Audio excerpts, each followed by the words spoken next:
I declare the 11th Emergency Special Session of the General Assembly resumed.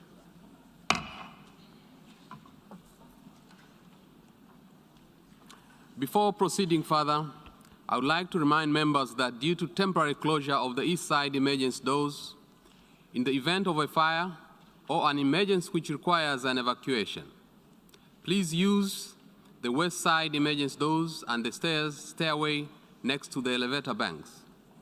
Those in the third and the fourth balconies, please use the stairway next to the elevator banks.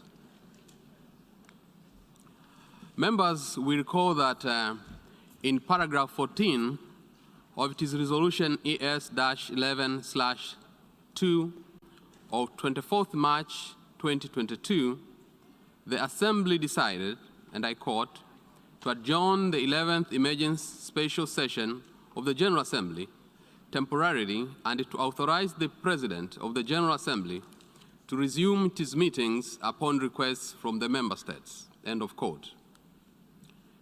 In this regard, I should like to draw the attention of the delegation to the document A/ES-11/6, which contains a joint letter dated 5th April 2022 from the permanent representatives of Antigua and Barbuda, Canada, Colombia, Costa Rica, Georgia, Japan, Liberia, the Republic of Moldova, Ukraine, the United Kingdom, and the United States, and the head of delegation of the European Union to the United Nations, addressed to the President of the General Assembly, requesting the resumption of the 11th Emergency Special Session of the General Assembly. I intend to conduct the proceedings of this meeting in accordance with the rules of the procedure of the General Assembly and the past practices of its emergency special sessions. The Assembly will now resume its consideration of Agenda Item 5 entitled Letter dated 28 February 2014 from the Permanent Representative of Ukraine to the United Nations, addressed to the President of the Security Council, document S/2014/136, to take action on the draft resolution issued as a document A/ES-11/L4. I now give the floor to the distinguished representative of Ukraine to introduce draft resolution A/ES-11/L4.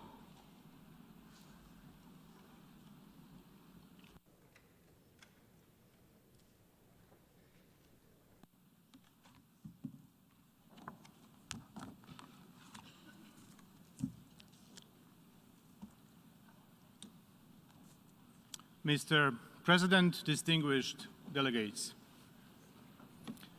Good morning, everyone. One early morning of April 1993,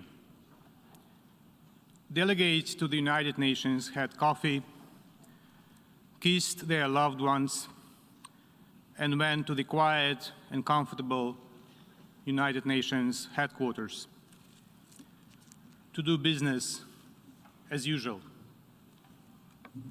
Perhaps as many of us have done this very morning.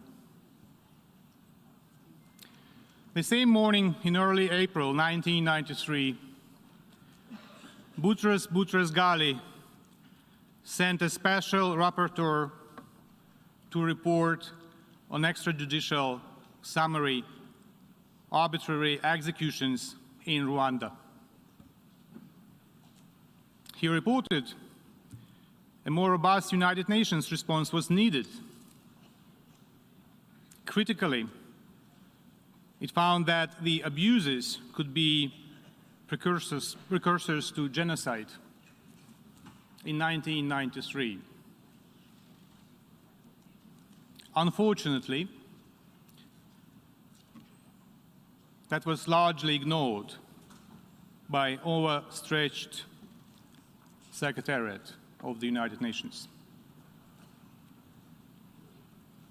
In early April, once again in April, in 1994, in the comfort of the United Nations headquarters, the Security Council received letters in which the Rwandan Patriotic Front reminded member states that, I quote, "When the institution of the United Nations was created after the Second World War, one of its fundamental objectives was to see to it that what happened to the Jews in Nazi Germany would never happen again."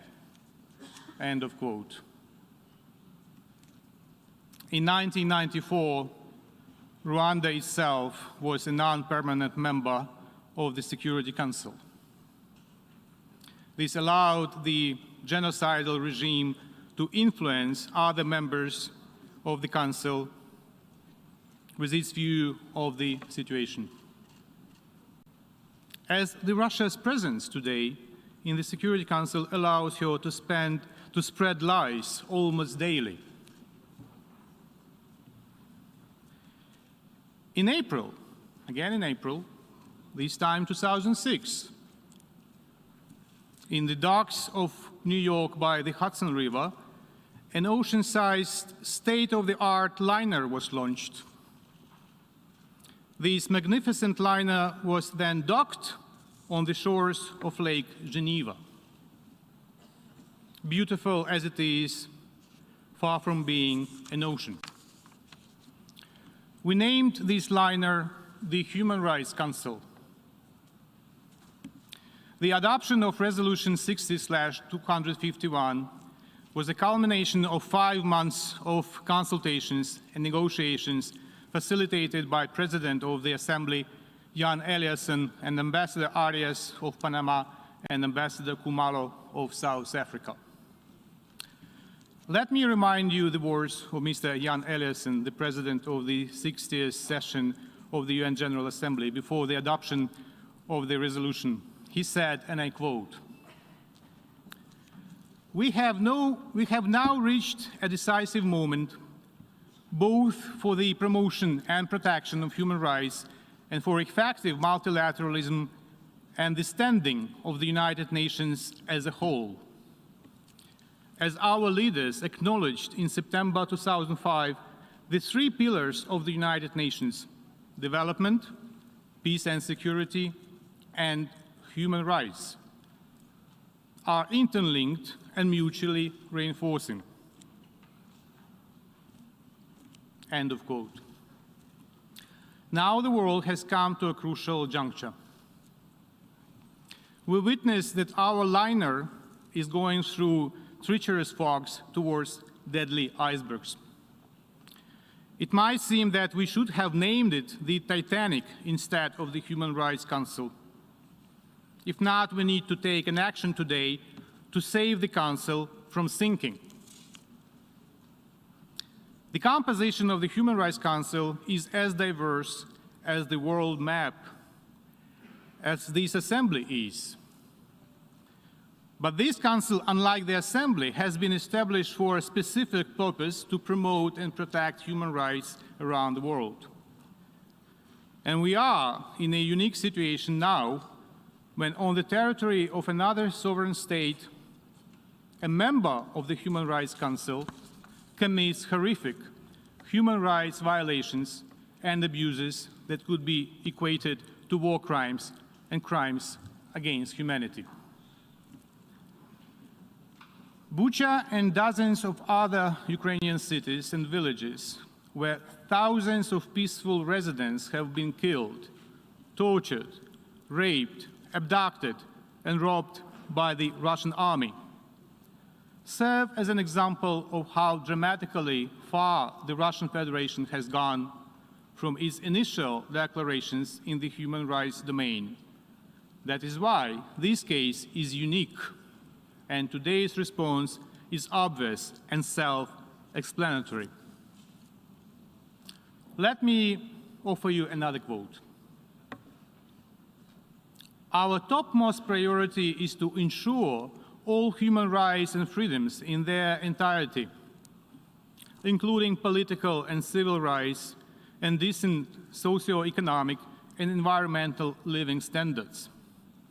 I believe that these questions are not an internal matter of states, but rather their obligations under the UN Charter, the international covenants and conventions. We want to see this approach become a universal norm. End of quote. It is hard to believe that the above quotation belongs to the President of the Russian Federation. Another president, however, and other times. It was said by President Yeltsin in 1992 in his statement at the UN Security Council. We can only regret that the democratic aspirations of the peoples of Russia in early 90s have by Putin's regime been incrementally turned to their opposite. Aggression, hatred, and Soviet-style thinking and reflections, including in the area of human rights and fundamental freedoms. And now we hear completely different statements here in the United Nations from the Russian Federation. This week alone, we hear from the Russian ambassador that there is a warfare in Ukraine and civilians are killed in war. It's being said as a matter of fact this Monday, in cold blood and as an absolute normal course of action, also known as quote-unquote special operation. Shall we agree with the describing of killings as something normal? The only healthy answer should be no, in order to contribute to the maintenance of the UN's health and the health of its human rights mechanism. All of you received the Russian diplomatic note yesterday, in which our collective effort to preserve the credibility of the Human Rights Council was considered as an approach to preserve the, I quote, domination and total control in the world, end of quote, and human rights neo-colonial policy in international affairs. We have heard many times the same perverted logic of the aggressor attempting to present itself as a victim, while in fact doing exactly what it cries against in its note, killing citizens of neighboring country, trying to dominate, if it not colonize it.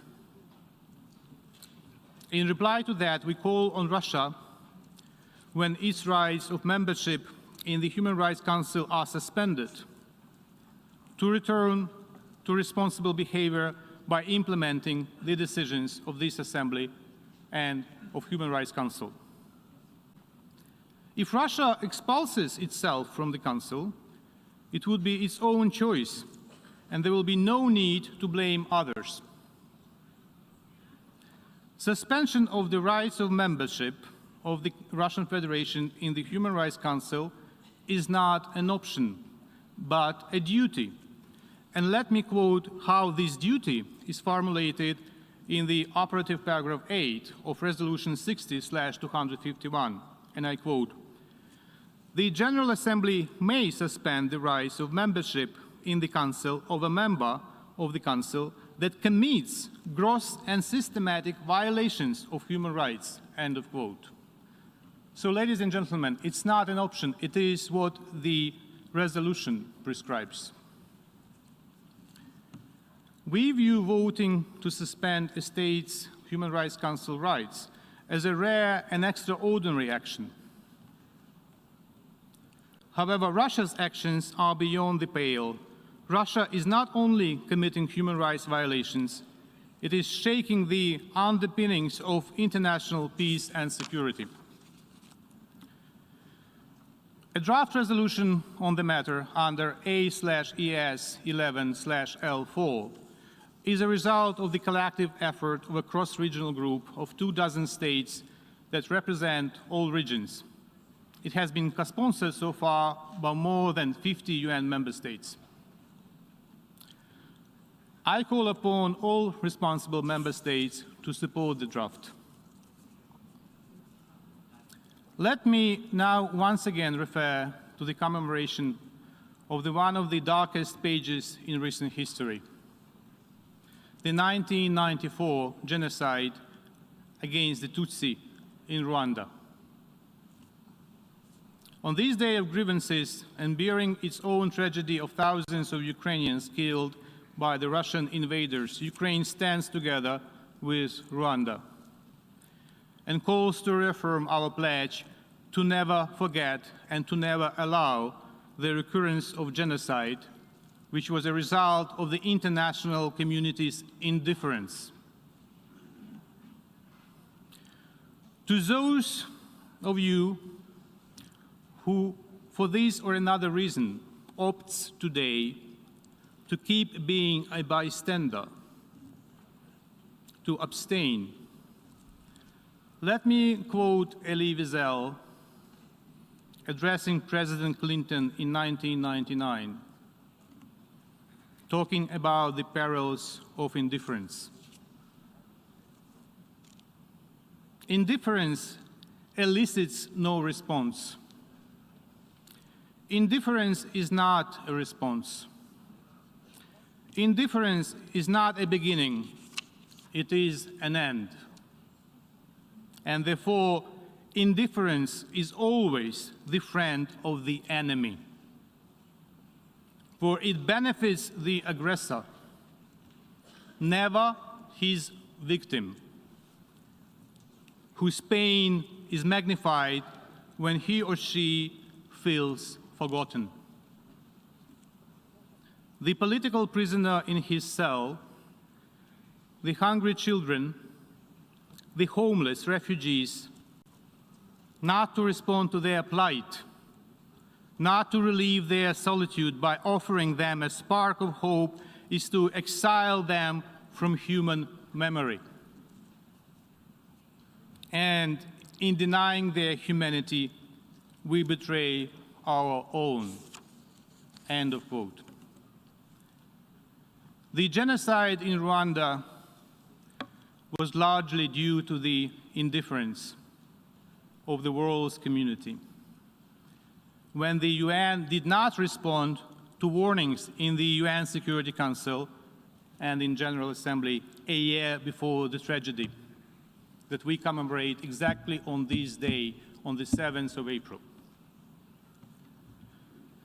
Today, in the case of Ukraine, it's not even a year, because the tragedy is unfolding right now before our eyes. In a couple of minutes, you will have a chance to prove that you are not an indifferent bystander. All you need to do is to press the yes button and to save the Human Rights Council and many lives around the world and in Ukraine. On the other hand, pressing no means pulling a trigger and means a red dot on the screen. Red as the blood of the innocent lives lost. And this image of the red bloody dots on this screen will stay with you and all of us as long as memory does not fail us. Think about it. Thank you.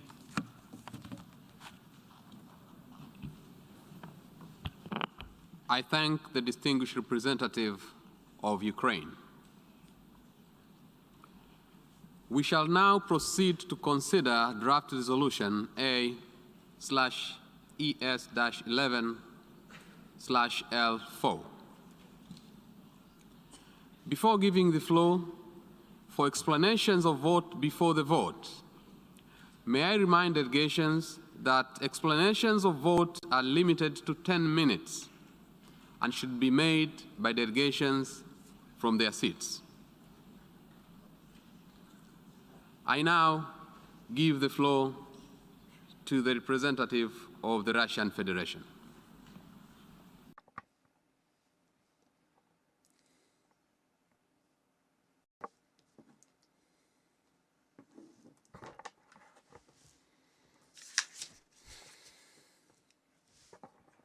Thank you, Mr. President. Today's not the time or the place for theatrics or these kinds of extremely theatrical performances like the one presented by Ukraine. In fact, the draft resolution we're considering today has no relationship to the actual human rights situation on the ground. I would like to repeat or quote our note, which the ambassador mentioned. What we're seeing today is an attempt by the United States to maintain its dominant position and total control, to continue its attempt at human rights colonialism in international relations. Part of the member states are already subordinates. Those who wish to conduct an independent foreign policy is an attempt to kind of move them to the periphery of international relations. Today we're seeing how through the efforts of a small group of states, the human rights architecture there's a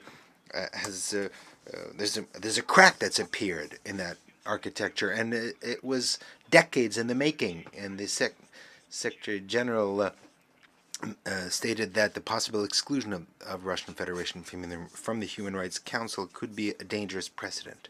And as practice has shown, Western approaches in dealing with acute human rights problems in certain countries have not really been successful. Not a single conflict was resolved. It was only exacerbated. In many, this was due to the use by Western countries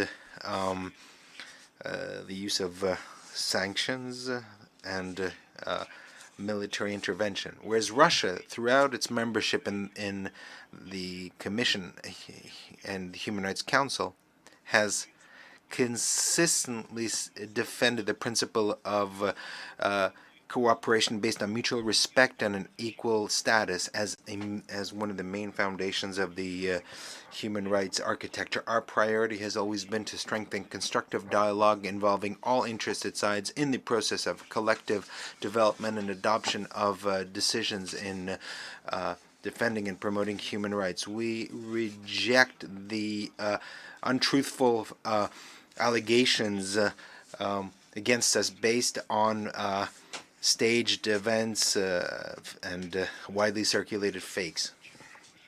Mr. President, based on everything I've said, we would like to put this draft resolution to a vote and call on all those present here to really consider your decision and to vote against the attempt by Western countries and their allies to destroy the existing human rights architecture. Thank you very much. I thank the distinguished representative of the Russian Federation. I will now give the floor to the distinguished representative of Kazakhstan. The Chair, Kazakhstan closely follows the situation in Ukraine with particular concern and expresses its condolences to the families of those who were killed and wish speedy recovery for those injured during hostilities. We call on all the parties to speedily terminate hostilities and to search for compromises aimed at establishing peace. We also adhere to the position that there is no alternative to a peaceful solution on the problem based on the principles of international law and the UN Charter. Humanitarian situation in Ukraine is dire and needs constant attention, and Kazakhstan has already provided Ukraine with humanitarian aid, sending 3 planes with over 50 tons of medicine and essential goods. Regarding the draft resolution on the suspension of the rights of membership of the Russian Federation in the Human Rights Council, we would like to note the following. First of all, in our opinion, the adoption of this resolution will not contribute to the settlement of the conflict. At the moment, it is extremely important not to undermine the negotiation process. In the current situation, it is necessary for all of us to use diplomatic efforts at all international forums, including Human Rights Council, in order to find ways to resolve the problem as soon as possible. Secondly, according to the paragraph 8 of the resolution on the establishment of Human Rights Council, membership of the Council can be suspended in case of gross and systematic violation of human rights. To establish that case, we need to have results of a transparent, unbiased, and professional investigation. In this regard, we believe that the consideration of today's resolution in the General Assembly must be preceded by a comprehensive investigation of human rights violation in Ukraine, carried out under the framework of relevant international mechanisms. We believe that only after receiving concrete conclusions and reliable information, the General Assembly may consider this issue. In the light of the above mentioned, today we will have to vote against this draft resolution. Thank you. I thank the distinguished representative of Kazakhstan. I now give the floor to the distinguished representative of the Bolivarian Republic of Venezuela. Señor Presidente, Mr. President, as a founding member of the United Nations, the Bolivarian Republic of Venezuela is committed to the purposes and principles embodied in the Charter of our organization and to the norms of international law. We believe that the promotion and protection of human rights must be addressed in a just and constructive manner on the basis of dialogue and cooperation in accordance with the principles of impartiality, objectivity, transparency, non-selectivity, non-politicization, and non-confrontation.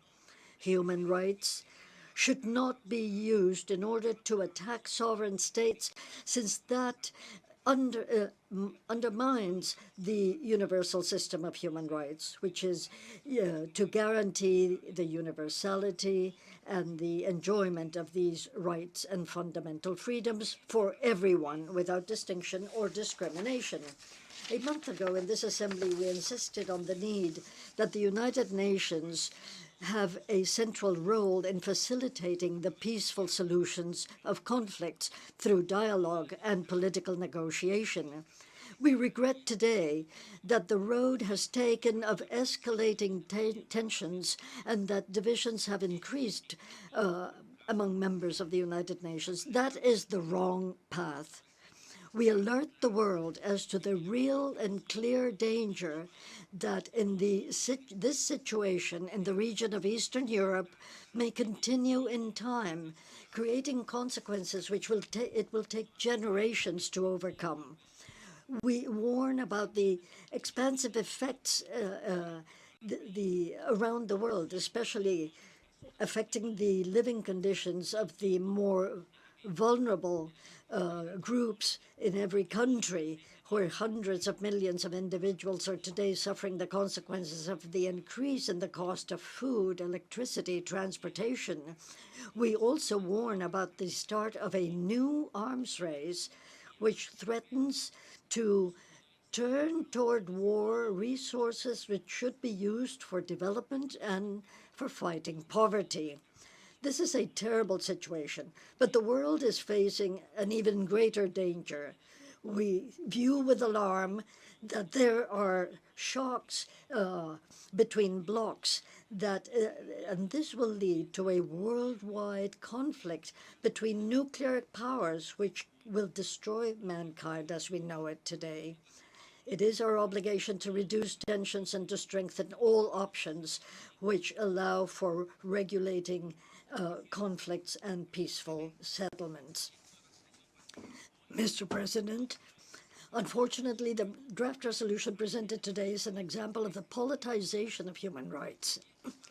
The draft tries to expel from the human rights system the Russian Federation, a country which is an essential part of the solution of the crisis in the Eastern European region. Without the Russian Federation, there is no possible peace agreement in Europe. A peace without Russia is a mirage.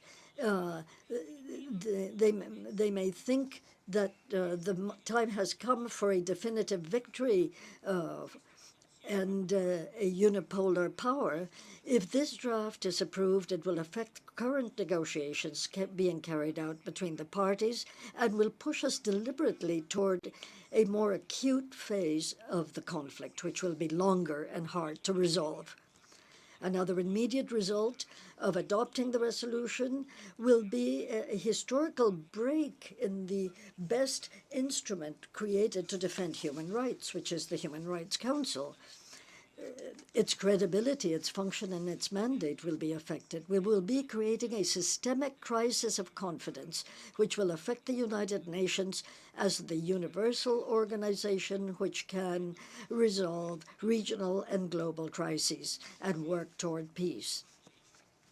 In view of the above, the Republic of Venezuela categorically rejects attempts to suspend the Russian Federation as an elected member of the Human Rights Council and calls on the responsible members of the international community to vote against the draft resolution. Thank you. Thank the distinguished representative of Bolivarian Republic of Venezuela. I now give the floor to the distinguished representative of Democratic People's Republic of Korea. President, my delegation expressed deep concern to current development of political situation in Ukraine. Also, we are very concerned that some countries continue to push confrontation and distrust among member states instead of giving priority to ease tension and seek political and peaceful solution to resolve current crisis in Ukraine. We reject any politically motivated initiative, lack of objectivity, impartiality, and transparency. The alleged accusation of the cruel atrocity against the civil population in Ukraine, including a relevant report and images of the civilian deaths in Bucha, have not surely verified and proved based on the real fact and objective evidence. Prior to considering the draft resolution before us, the independent investigation must be made, and for this, sufficient time and efforts are required. However, some member states are acting and moving very recklessly for their political goals by submitting such draft resolution. Such political and unilateral action do not help to solve the problem at all.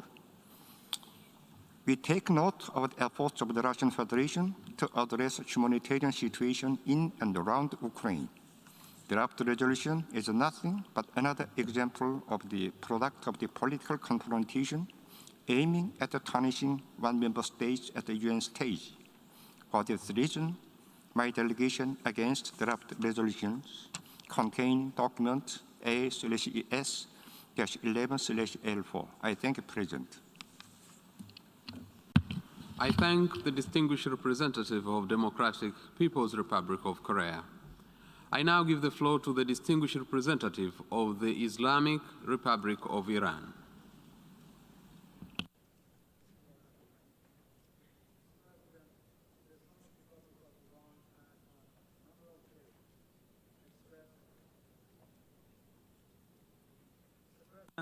The Islamic Republic of Iran has, on a number of occasions, expressed its principled position with regard to the ongoing conflict in Ukraine, including during the adoption of the two previous resolutions of the 11th Emergency Special Session of the United Nations General Assembly.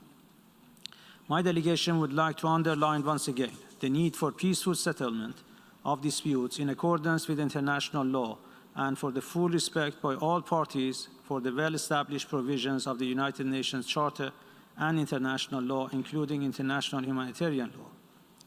We emphasize that sovereignty and territorial integrity of all states must be fully respected and the safety and security of all civilians must be guaranteed. Iran remains deeply concerned about the continuous deterioration of the humanitarian situation in and around Ukraine, which has sparked significant alarm in the international community. We call for an immediate cessation of hostilities and emphasize the importance of complying with international humanitarian law by all parties. We repeat our call for unimpeded humanitarian access to all areas of the armed conflict in Ukraine. The humanitarian needs of the affected population must be addressed immediately, and the delivery of food, medicine, and other essential services to the people in need must be facilitated. The international community should encourage and support continued direct negotiations between Russia and Ukraine until peace is restored. The Islamic Republic of Iran once again calls for de-escalation of tensions in the current conflict and an urgent and lasting solution to this crisis through dialogue. Mr. President, we consider the text of the resolution before the General Assembly contained in document L3 as politically driven, which undermines the impartiality of our organization. My government attaches great importance to the promotion and protection of human rights. However, we are against the exploitation of UN human rights machinery for political ends, which contravenes the principles of universality, non-selectivity, and objectivity in addressing human rights issues. We have always maintained that human rights should not be undermined by short-sighted political considerations. We stress that the work of the Human Rights Council should be performed in a non-confrontational and non-politicized manner, and membership in this body should not be politicized. We would like to reiterate our position on the centrality of the principles of objectivity, dialogue, and cooperation towards the protection and promotion of all human rights based on a non-selective and non-politicized approach. We are of the view that the exploitation of paragraph 8 of UN General Assembly Resolution 60/251 deepens confrontation and attenuates constructive dialogue between countries. For the above-mentioned reasons, my delegation will vote against the draft resolution contained in document L4. I thank you, Mr. President. I thank the distinguished representative of the Islamic Republic of Iran. I now give the floor to the distinguished representative of the Syrian Arab Republic.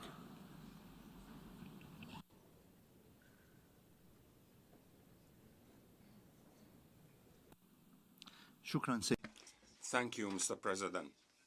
Mr. President, once again, this important international forum witnesses the exploitation of human rights in the service of political interests of some countries and the creation of polarization and politicization targeting the Russian Federation on the pretext of dealing with humanitarian issues in the Ukraine. My delegation stresses the importance of guaranteeing and respecting human rights and the importance of providing necessary humanitarian assistance to all crisis areas. Yet, at the same time, we reject any politicization of humanitarian issues and stress the importance of adopting the principles of impartiality, objectivity, and non-discrimination in human rights issues. Mr. President, this coordinated Western move to denounce the Russian Federation has no relation to human rights in the Ukraine or anywhere else. Rather, it is an effort by Western countries to impose their hegemony and control over the world through besieging Russia and its punishment for its independent foreign policy. When the United States of America and its allies destroyed the Syrian city of RTUK and killed thousands of innocent people there, we did not see such international media and political mobilization to expose the perpetrators of human rights violations. General Assembly Resolution 60/251, establishing the Human Rights Council, stressed that all human rights are universal, indivisible, interlinked, and intertwined, and that they should be treated in a just and equitable way on the same footing and with the same degree of concern. However, the practice that we have seen since the establishment of that council until now proves the adoption by certain Western countries of politicization, selectivity, and double standards in dealing with human rights issues. They focus on the situations of certain countries in a manner that serves their political purposes.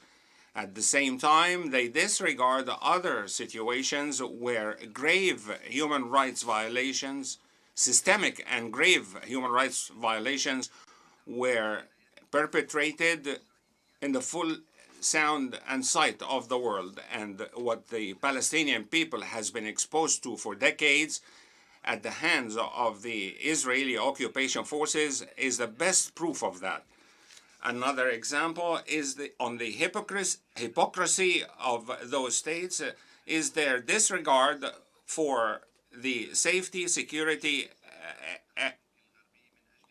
and protection of civilians, including women and children in Donbass, who have been shelled and who have been attacked for years. We haven't seen such a move.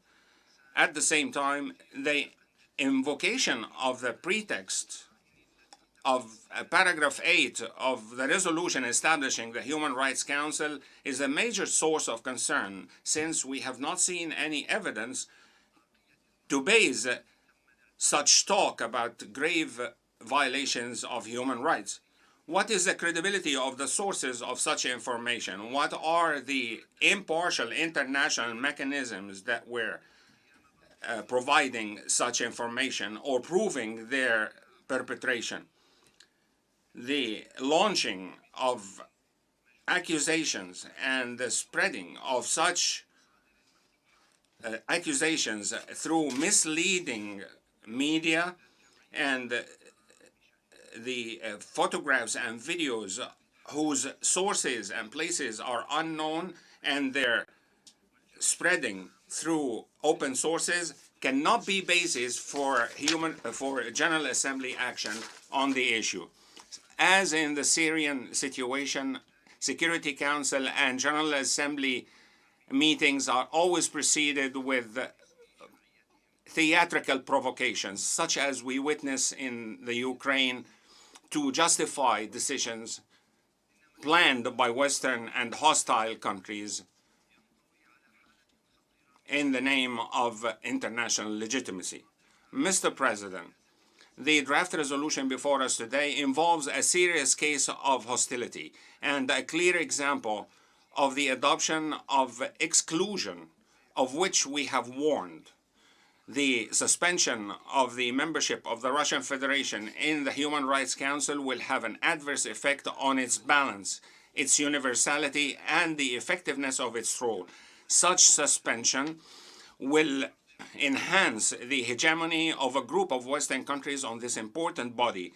They will impose their vision and their criteria for human rights, and which will be used as a tool of political pressure and the targeting of certain countries. To be more frank and transparent, we believe that such practices represent a threat to the existence of the United Nations organization itself.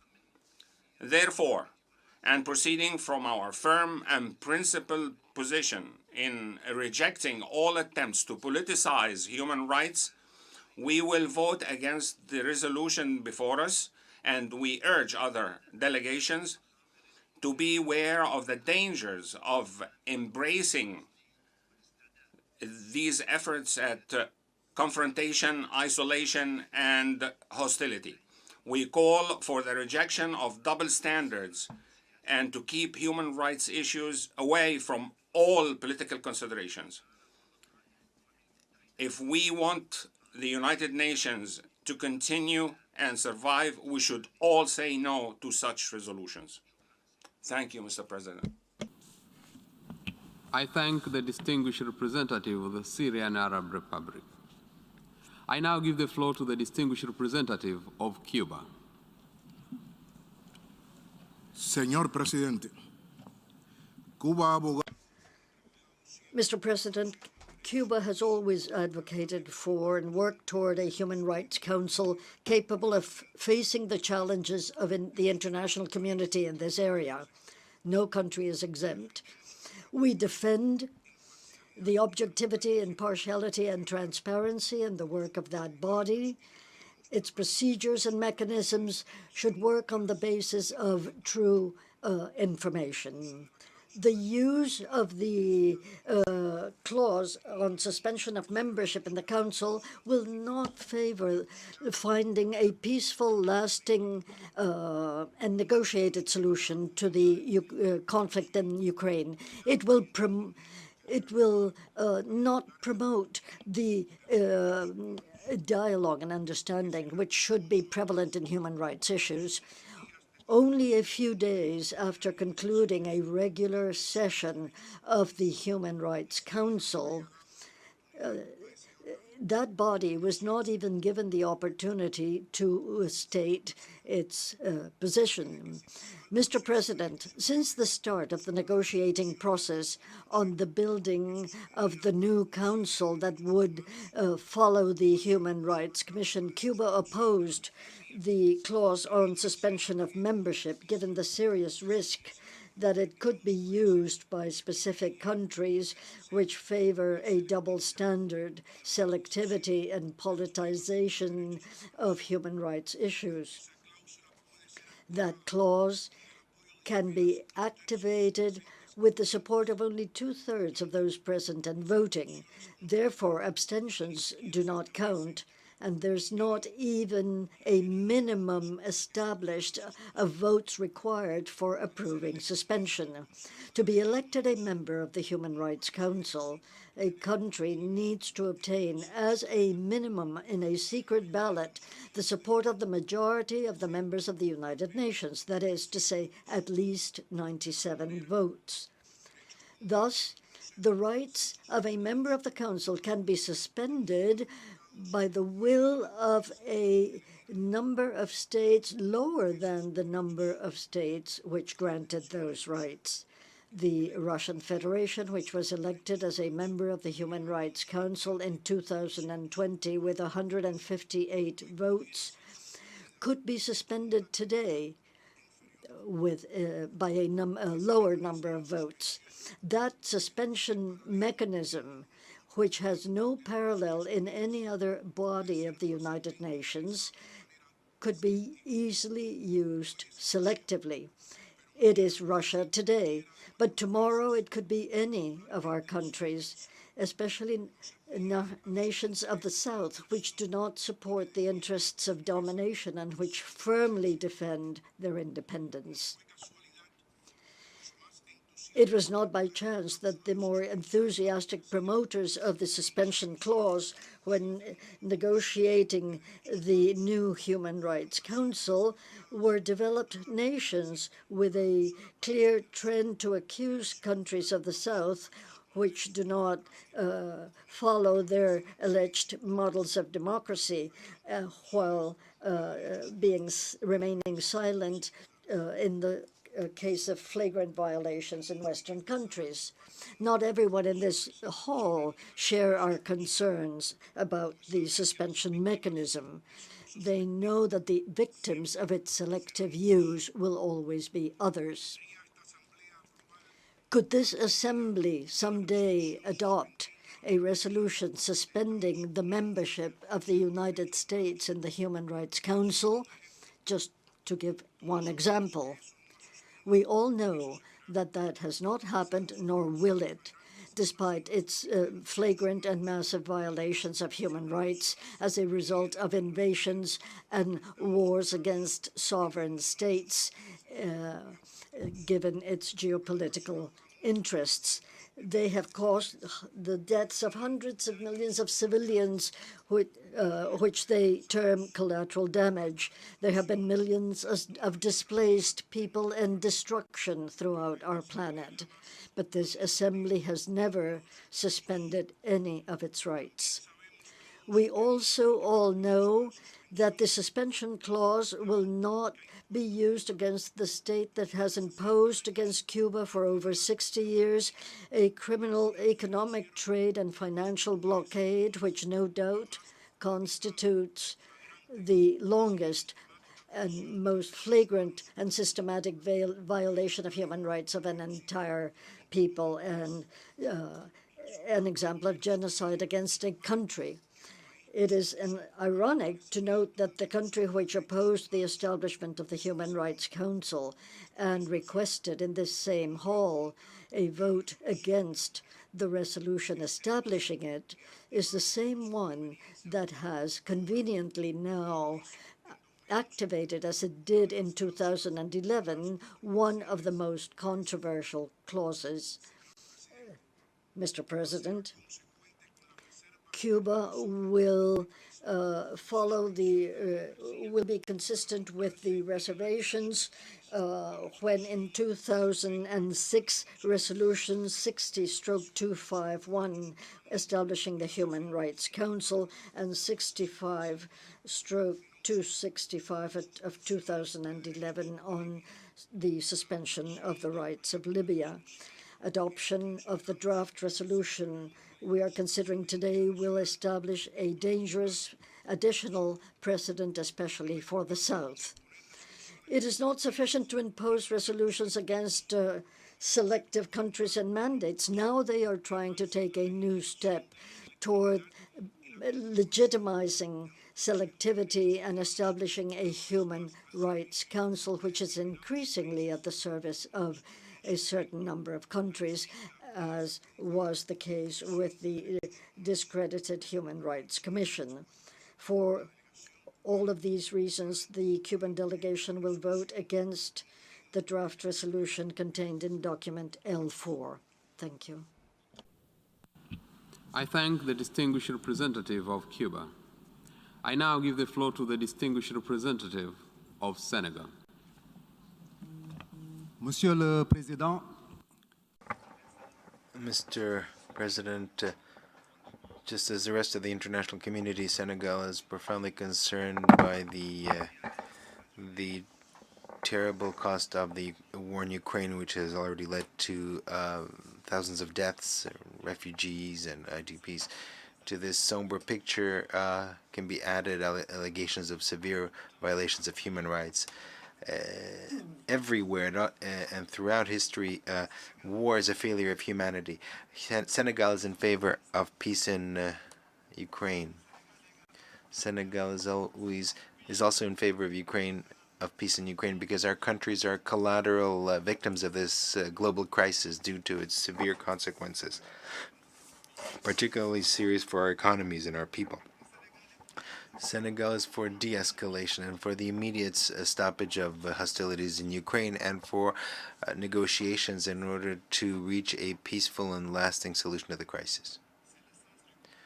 This is the essence of the communiqué published on the 24th of February 2022 by His Excellency President Macky Sall in his capacity as the current President of the African Union.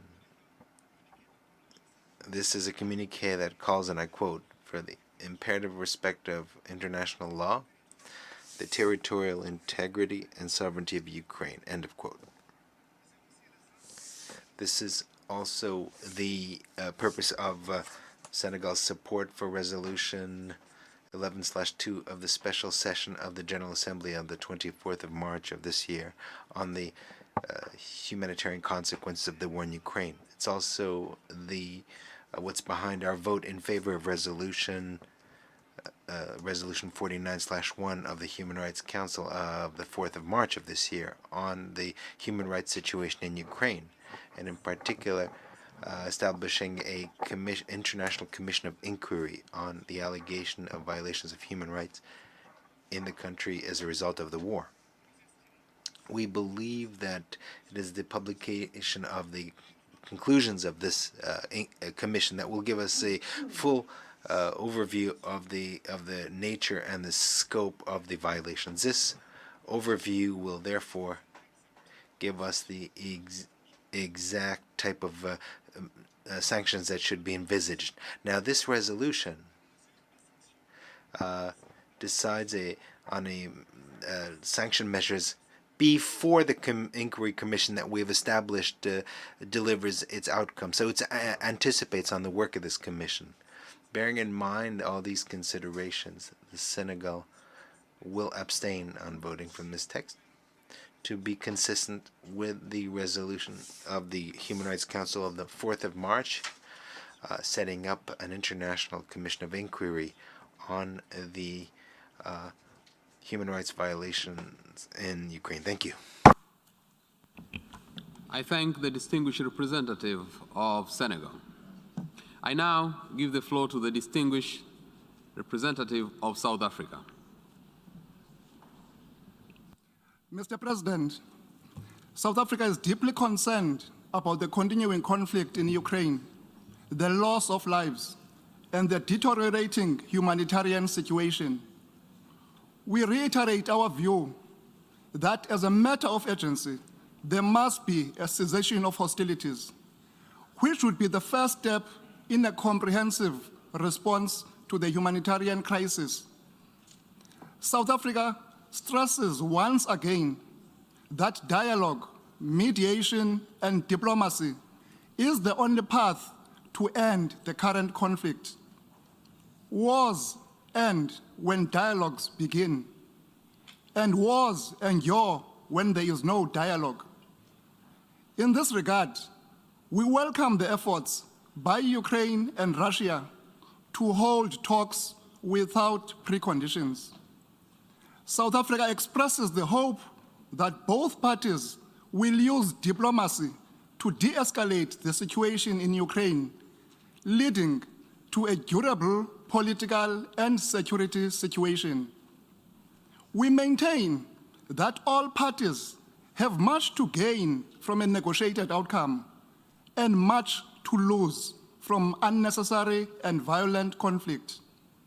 The General Assembly must therefore encourage mediation and dialogue and adopt constructive outcomes leading to that. Mr. President, South Africa is deeply concerned at the reports of civilian casualties in Ukraine. As the international community, we cannot be indifferent to the killing and suffering of civilians. The humanitarian crisis that has resulted from the ongoing military operations must be addressed, and there must be an urgent opening of humanitarian corridors and the provision of aid to the civilian population, which, as usual, bears the brunt of the suffering when violent confrontation breaks out. All parties to the conflict must comply with international human rights and humanitarian law, including the Geneva Conventions, and must respect the sovereignty and territorial integrity of all member states in keeping with the UN Charter. Mr. President, on 4th March 2022, the Human Rights Council adopted a resolution authorizing the establishment of an international commission of inquiry to investigate all alleged violations and abuses of human rights and violations of international law and related crimes in Ukraine. The Commission has not yet commenced its work, and we await its findings on the allegations of gross violations and abuses of human rights and violations of international humanitarian law. South Africa is of the firm belief that the tabling of the resolution that we will consider today is premature and prejudges the outcomes of the Commission of Inquiry. We must allow the Commission to urgently undertake its mandate and report to the Human Rights Council and the General Assembly on its outcomes. It is also imperative that all parties to the conflict must allow the Commission to perform its duties without any hindrance and interference. Mr. President, we recall Resolution 60251, which is the basis of the resolution before us and which established the Human Rights Council, also recognizes inter alia, I quote, the importance of ensuring universality, objectivity, and non-selectivity in the consideration of human rights issues and the elimination of double standards and politicization, close quote. Unfortunately, the resolution that we are considering today will further divide and polarize the matter and the General Assembly itself without following due process. South Africa maintains that in considering the suspension of a member of the Human Rights Council, we must be consistent and not selective, as this would undermine the credibility of the General Assembly and the Human Rights Council. For these reasons, South Africa will abstain on the resolution. I thank you, Mr. President. I thank the distinguished representative of South Africa. I now give the floor to the distinguished representative of Egypt.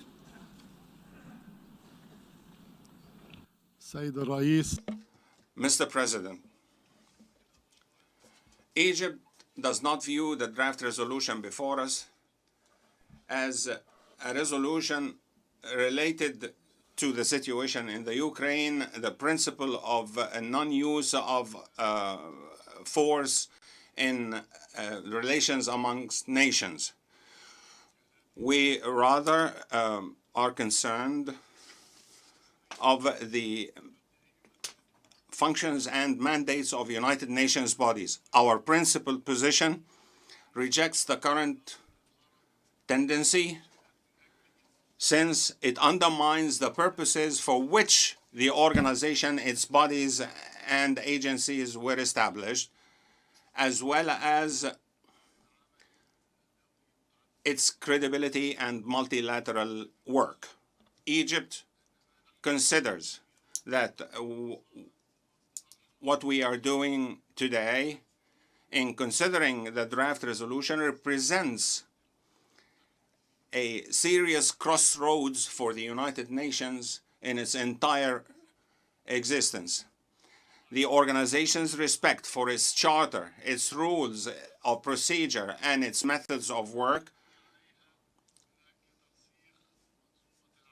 led the international community to rely on it in all international issues based on rules and regulations that are applied in the conduct of international relations with a view to preserving international peace and security that are in danger at this moment. The current draft resolution undermines the methods of work of the organization that have enjoyed the trust of the international community and threatens to undermine the credibility of the United Nations and its organizations, leading to further negative repercussions on the organization's ability to fulfill its role in accordance with its charter and as it has done for 75 years. Egypt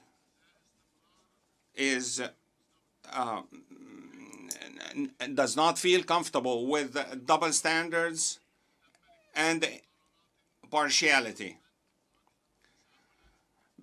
Many times before,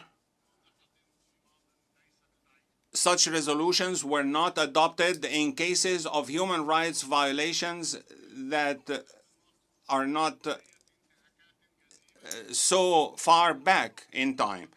We are concerned with the violations of human rights and the obligations of all states in this regard, and we believe that such serious violations should be dealt with decisively in accordance with the United Nations rules and procedures in an adequate manner.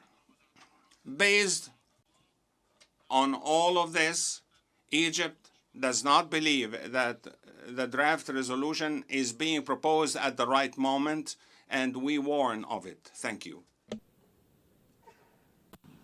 I thank the distinguished representative of Egypt. I now give the floor to the distinguished representative of Brazil.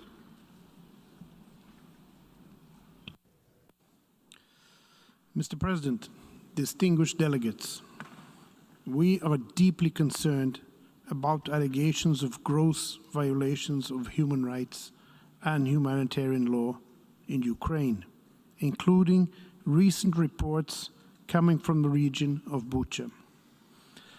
The images of extreme violence against civilians and the high number of deaths, many of them with signs of torture and ill treatment, are profoundly disturbing. Our deep sympathy goes to all victims and their families.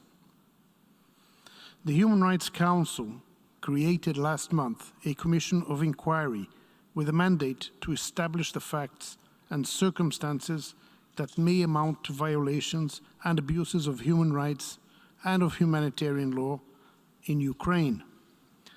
We call on all parties to cooperate with the Commission so that it can fulfill its mandate and provide us with an unbiased and precise information on the situation on the ground.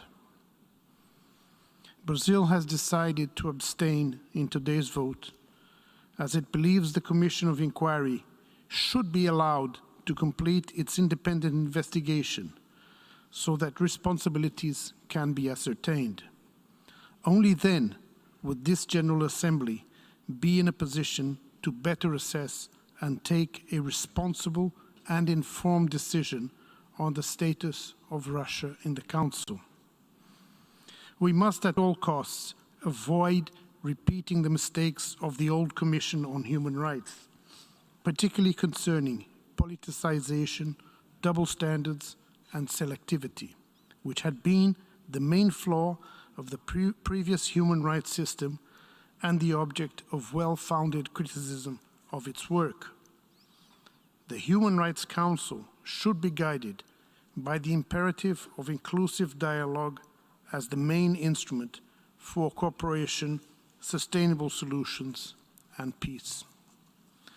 Mr. President, Brazil is fully committed to finding ways to an immediate cessation of hostilities and to promoting a real dialogue conducive to a peaceful and sustainable solution. Ensuring respect for human rights and humanitarian law, protecting civilians, calling for peace. These are the objectives that should unite rather than divide us. There is no alternative to a negotiated solution and to a constructive and balanced approach aimed at preserving spaces of dialogue. I thank you, Mr. President. I thank the distinguished representative of Brazil. I now wish to invite the distinguished representative of China.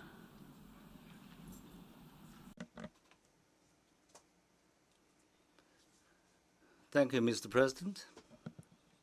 Mr. President, on the Ukraine issue, China always believes that the sovereignty and territorial integrity of all countries, including Ukraine, should be respected, that the purposes and principles of the UN Charter should be upheld, that the legitimate security concerns of all countries should be taken seriously, and that all efforts conducive to a peaceful settlement of the crisis should be supported. Putting an early end to the fight is the urgent expectation of the international community. It is also what China is striving for. China supports all initiatives and measures that will help ease the humanitarian crisis in Ukraine. We call on the parties concerned to respect international humanitarian law and take concrete actions to ensure the safety of civilians and protect the basic rights and humanitarian needs of women, children, and other vulnerable groups. The reports and images of civilian deaths in Bucha are disturbing. The relevant circumstances and specific causes of the incident must be verified and established. Any accusations should be based on facts. Before a full picture is clear, all sides should exercise restraint and avoid unfounded accusations. Mr. President, dialogue and negotiation is the only way out of the Ukraine crisis. China always believes that the international community should remain rational, strengthen unity, and do more to facilitate dialogue and negotiation and political settlement. It should not set up obstacles or add resistance, let alone adding fuel to the fire to aggravate confrontations. We regret to see that the conflict has caused civilian casualties and massive displacements. And the all-dimensional indiscriminate sanctions without a bottom line have brought serious negative impact on the post-pandemic recovery, creating new and complex problems, reversing hard-won development gains, and making the realization of the 2030 agenda even more difficult. People around the world, especially those in developing countries, have to bear the soaring oil and food prices.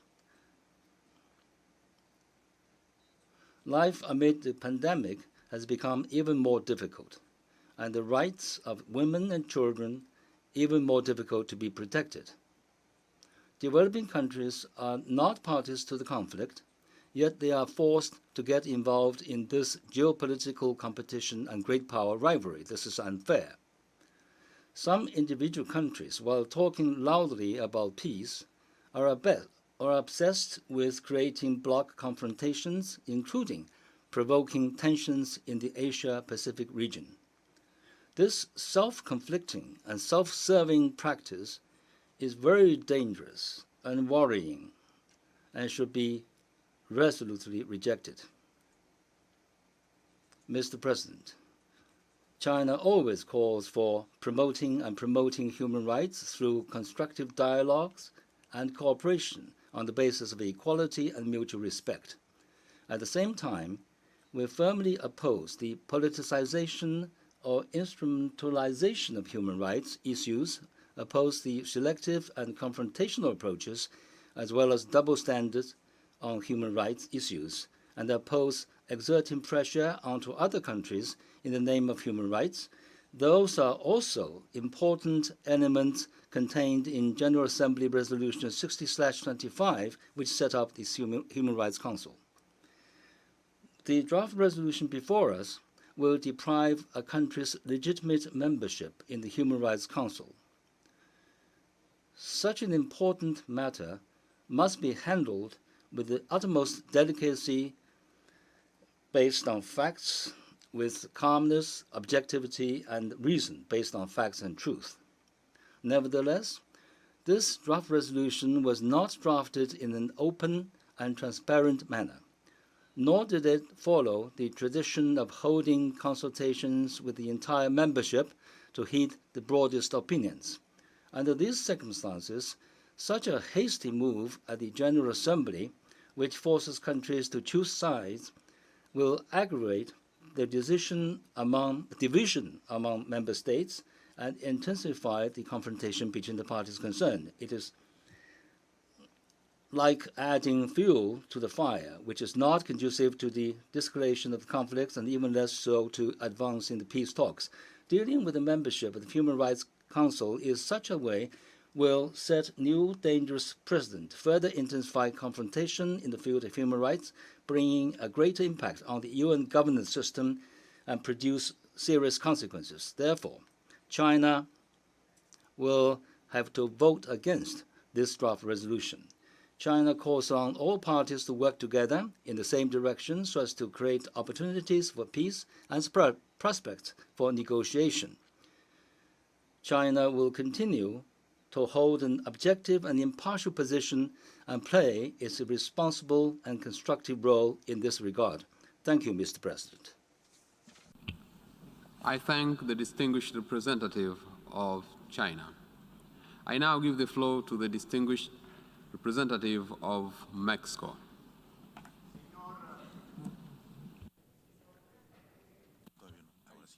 Señor Presidente,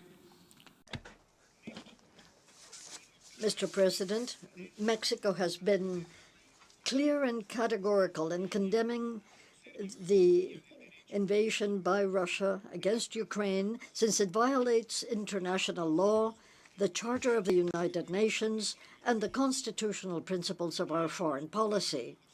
We have also condemned attacks against the civilian population and its infrastructure.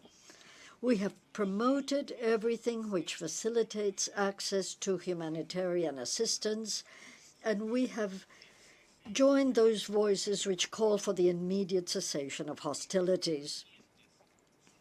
Recent reports about the situation in Ukraine show us that we are facing a probable commission of serious violations of international law and the international law of human rights and of humanitarian international law.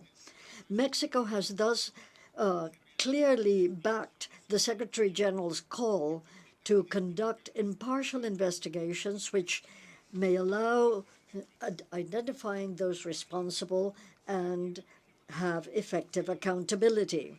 My country also supported the adoption of Resolution 49/1 of the Human Rights Council to establish an independent commission of inquiry in order to investigate all of the alleged abuses and violations of human rights and anything which could violate humanitarian international law flowing from Russia's aggression against Ukraine. Mexico also follows attentively the process of an inquiry of the International Criminal Court of alleged international crimes committed in Ukraine and clearly supports the work done by the prosecutor to establish and clarify the facts. We are following the development of the case brought before the International Court of Justice, and we reiterate its call to comply with the recent provisional measures for an immediate cessation of hostilities. These are judicial and quasi-judicial processes which are underway, but which have not yet, in legal terms, classified these situations under consideration. We must be consistent. We must support them until they reach their ultimate conclusions and examine them rigorously. Whether Russia is a member of the Human Rights Council or not is not a factor which exempts it from obligations under international law or which imposes obligations. The central point here should be to bring to justice those responsible, not to suspend a state from membership in a subsidiary body of this assembly, in which all member states, without exception, must be accountable under the same rules and the same criteria. Mexico is in favor of accountability being regularly practiced throughout the United Nations system. We do need more transparency, but to that end, we also need more cooperation, more dialogue, and better practices. Multilateral structures are strengthened through inclusion, not through exclusion. To exclude, to suspend is not the solution. Multilateralism will be strengthened to the extent that it is able to maintain its inclusiveness. Prior resolutions of this assembly, which we have supported with conviction, condemn the Russian invasion, call for a clear cessation of hostilities, urge the unrestricted access to humanitarian assistance, and advocate for a diplomatic solution to the conflict. Mexico has stated its position explicitly with regard to Russia's military aggression against Ukraine through its statements in the Security Council and in this General Assembly, as well as in the votes taken in both bodies since the beginning of the conflict. In view of the above, Mexico will abstain from supporting the draft resolution which suspends Russia from membership in the Human Rights Council. Mexico is convinced that even in the midst of the war, all channels should be maintained for dialogue with the authorities of the Russian Federation, not only so that they cooperate with all the mechanisms which are part of the universal system of protection of human rights, but also to insist on the urgent need to find in dialogue the diplomatic solution which restores peace in Ukraine. Thank you. I thank the distinguished representative of Mexico. I now give the floor to the distinguished representative of Chile.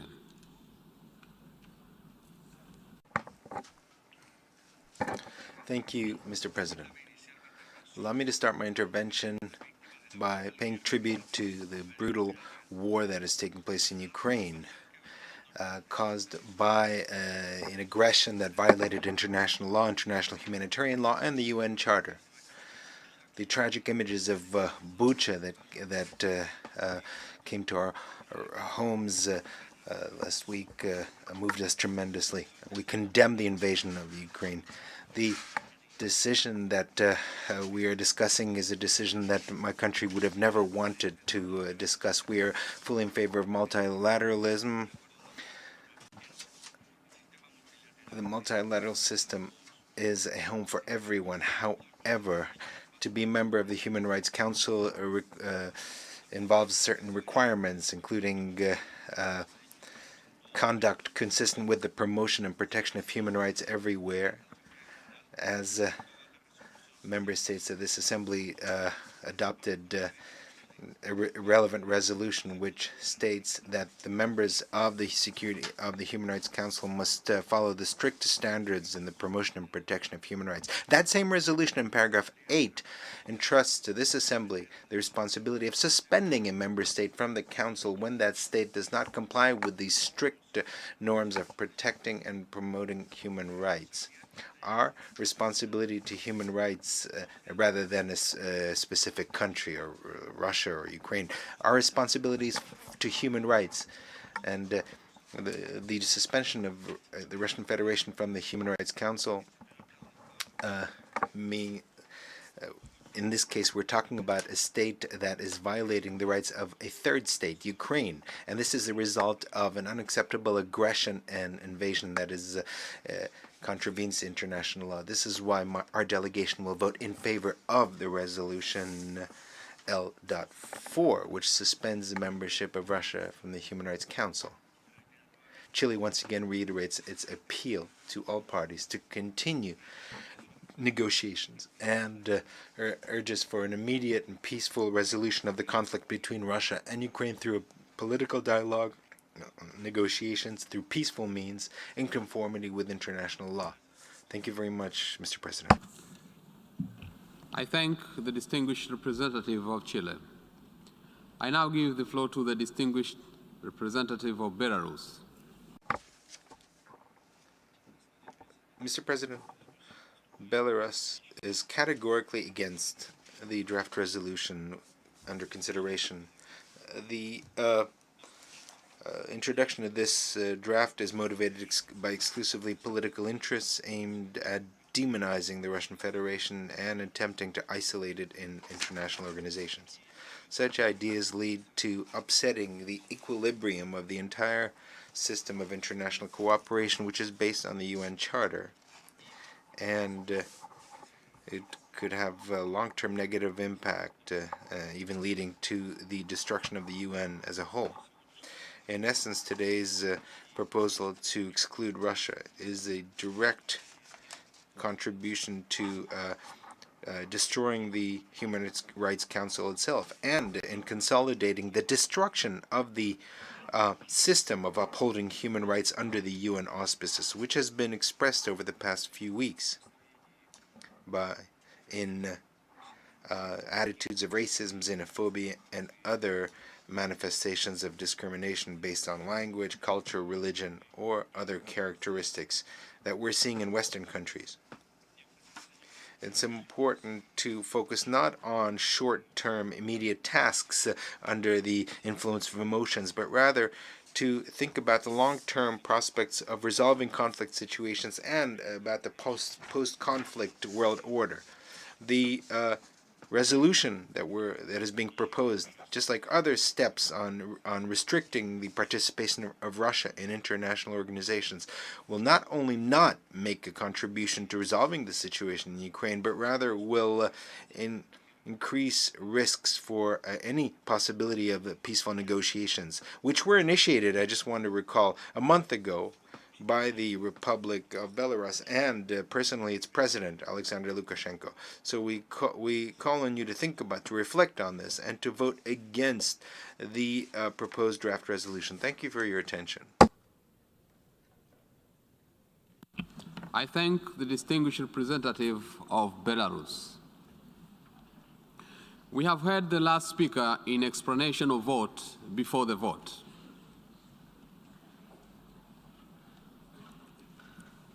The Assembly will now take a decision on a draft resolution A/11/L4 entitled Suspension of the Rights of the Membership of the Russian Federation in the Human Rights Council. Pursuant to Resolution 60/251 of 15 March 2006, the General Assembly, by a 2/3 majority of members present and voting, may suspend the rights of membership in the Council of a member of the Council that commits gross and systematic violation of human rights. For your information, the draft resolution has clause for e-sponsorship. I now give the floor to the representative of the Secretariat.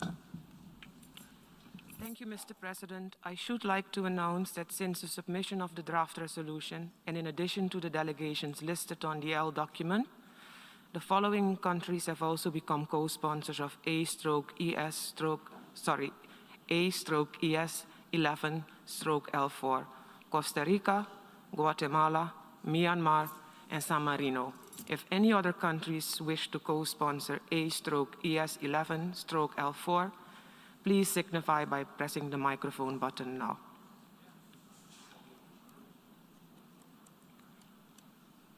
I see none. I thank you. Sorry, Tonga.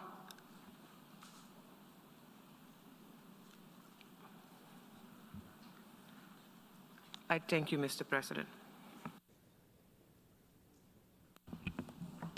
I thank the representative of the Secretariat. A recorded vote has been requested. We shall now begin the voting process. Those in favor of draft resolution A/ES/11/L4, please signify. Those against, abstentions.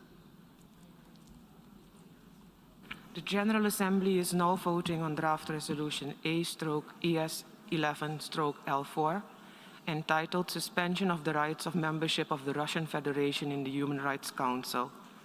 Will all delegations confirm that their votes are accurately reflected on the screen?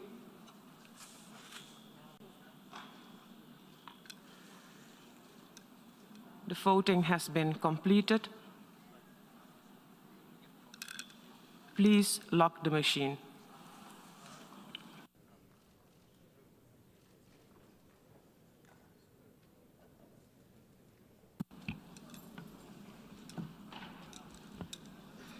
The result of the vote is as follows.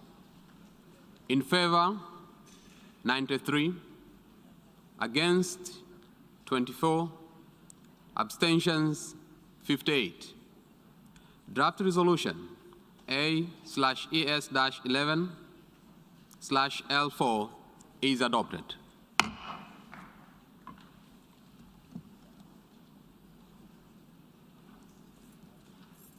Before giving the floor for explanations of vote after the vote, may I remind delegations that explanations of vote are limited to 10 minutes and should be made by delegations from their seats. I now give the floor to the distinguished representative of India.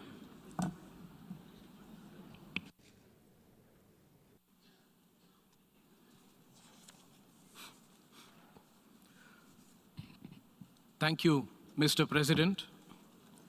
India has abstained on the resolution adopted in the General Assembly today. We do so for reasons of both substance and process. Since the inception of the Ukrainian conflict, India has stood for peace, dialogue, and diplomacy. We believe that no solution can be arrived at by shedding blood and at the cost of innocent lives. If India has chosen any side, it is the side of peace, and it is for an immediate end to violence. We continue to remain deeply concerned at the worsening situation and reiterate our call for end to all hostilities. When innocent human lives are at stake, diplomacy must prevail as the only viable option. Recent reports of civilian killings in Bushehr are deeply disturbing. We have unequivocally condemned these killings and support the call for an independent investigation.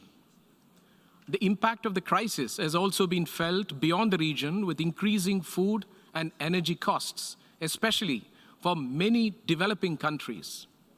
It is in our collective interest to work constructively, both inside the United Nations and outside, towards seeking an early resolution to the conflict. India has been at the forefront of protecting human rights, right from the drafting of the Universal Declaration of Human Rights. We firmly believe that all decisions should be taken fully respecting due process, as all our democratic polity and structures enjoin us to do so. This applies to international organizations as well, particularly the United Nations. I thank you, Mr. President. I thank the distinguished representative of India. I now give the floor to the distinguished representative of Timor-Leste. At the outset, I would like to thank you, Mr. President, for convening this session. Mr. President, the position we took today to vote in favor of this resolution before all of us is a manifestation of our strong solidarity with the people of Ukraine, especially the victims of this war who have been forced to shelter and have fled across the country's borders, as well as those who have lost their homes, their lives, their family members, and their own lives. Our thoughts and prayers go out to all of them and their families and friends. Mr. President, our vote today shows our clear position to uphold human rights values in all circumstances and in all cases, as the dark period of our own history has taught us enough on the high cost of being victims of war. We call for an effective ceasefire in Ukraine and urge conflict parties to continue the dialogue and negotiation to stop this war and avoid further potentially catastrophic escalation. We commend the efforts of those who have facilitated the peace talks between conflict parties and all for more diplomatic initiatives to help in finding a peaceful solution for all. All parties must ensure the safety and protection of all civilians. It is our hope that peace is reclaimed immediately and that the important work for a healthy, prosperous, and sustainable future is restored for all. I thank you, Mr. President. I thank the distinguished representative of Timor-Leste. I now give the floor to the distinguished representative of Qatar.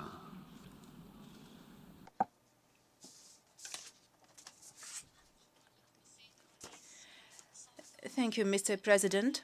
We abstained from voting on the resolution that has been just adopted in this emergency special session, and I would like to make the following statement to explain our position. Qatar has expressed its position vis-à-vis the situation in Ukraine, which is anchored in its firm observance of the principles embedded in the international law and the United Nations Charter, including the inadmissibility of the use of force or the threat of use of force in international relations, and the importance of settling international conflicts peacefully, together with abstaining from interference in the internal affairs of countries, and to uphold the sovereignty and the territorial integrity of countries.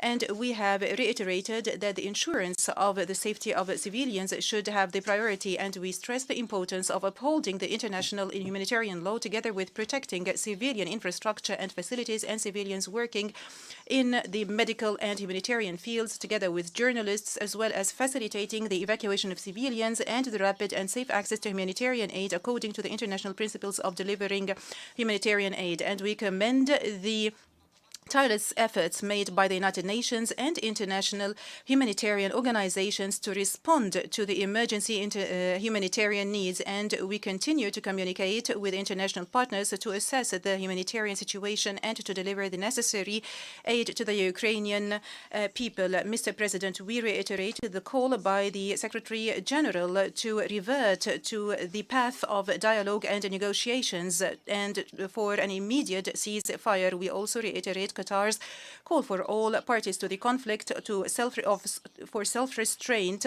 and to resort to diplomacy and dialogue. And Qatar will continue to harness its diplomatic efforts to reach a solution and resolution for the crisis according to the UN Charter and the international law. And we do welcome the Turkish mediation between Russia and Ukraine, and we hope that the negotiations will culminate into a peace accord between both countries. Thank you, Mr. President.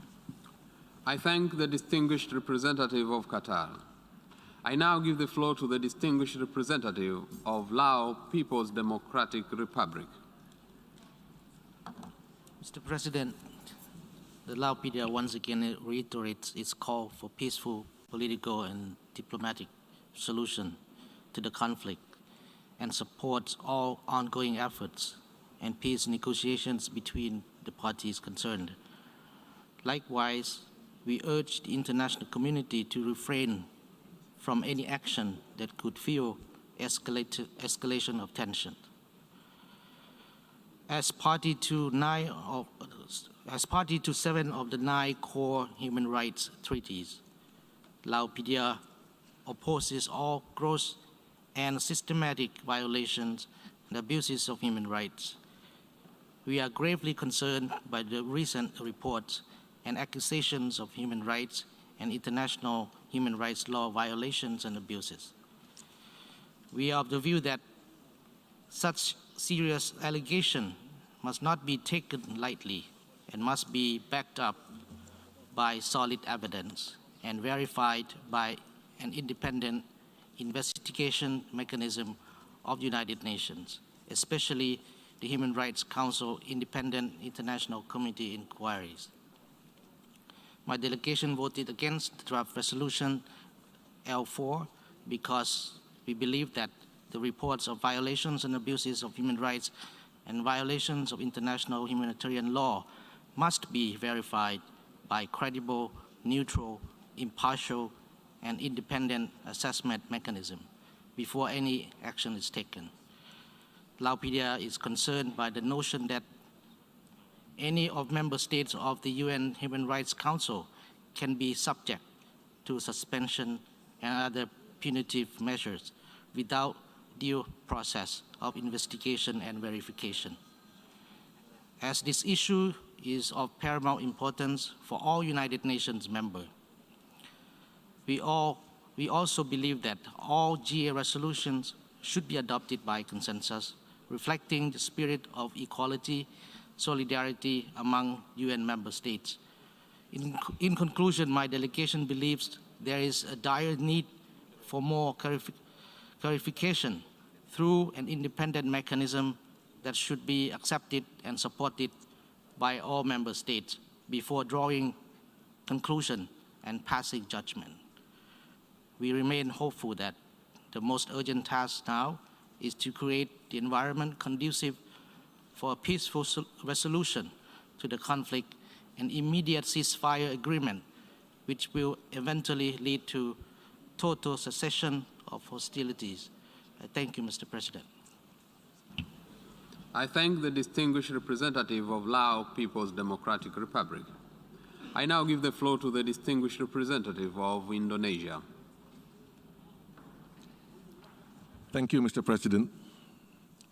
It is distressing to see the hostilities in Ukraine persist and the number of civilians and casualties continue to rise. We share the international community's deep concern regarding the devastating human rights and humanitarian situation in Ukraine.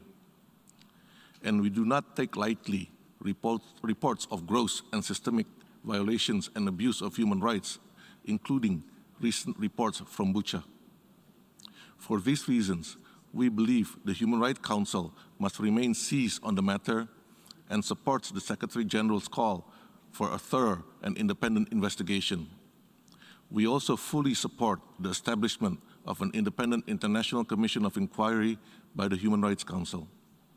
Mr. President, there is no question that those responsible for violations and abuse of human rights in Ukraine must be held accountable and brought to justice. The Commission, therefore, must receive full support and access needed to effectively carry out its mandate. In the meantime, we have to give a chance for the Commission to work in an objective and transparent manner and present its findings and reports. We must allow due diligence and not prejudge the work of the Commission. The General Assembly must also be prudent. It is important.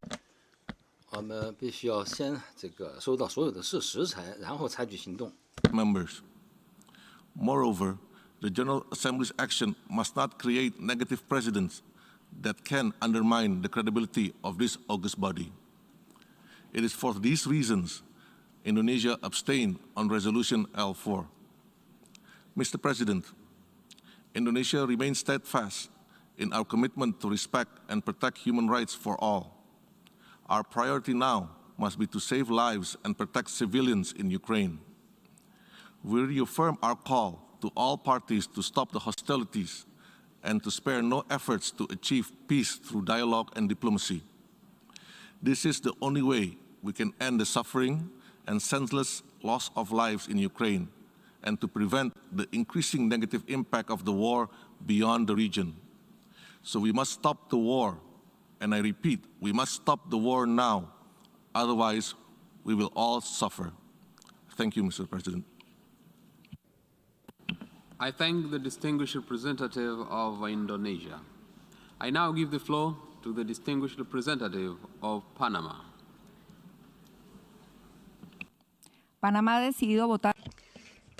decided to vote in favor of the resolution suspension of the rights of membership of the Russian Federation in the Human Rights Council, since it supports the principles and purposes of the UN Charter and the Pillar of Human Rights, and especially because member states must abide by their commitments in the area of human rights when elected to this principal organ of the United Nations.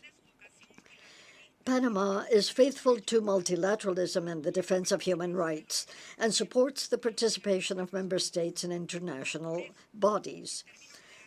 Thus, in general terms, we do not support the separating a member state from membership in multilateral fora. This decision is taken in a context of flagrant gravity, given gross and systematic violations of human rights against civilians in Ukraine. Panama, concerned over the Syria situation, finds itself faced with the imperative of supporting this initiative, which has taken the General Assembly of the UN to consider the temporary suspension of a member state of this principal human rights body.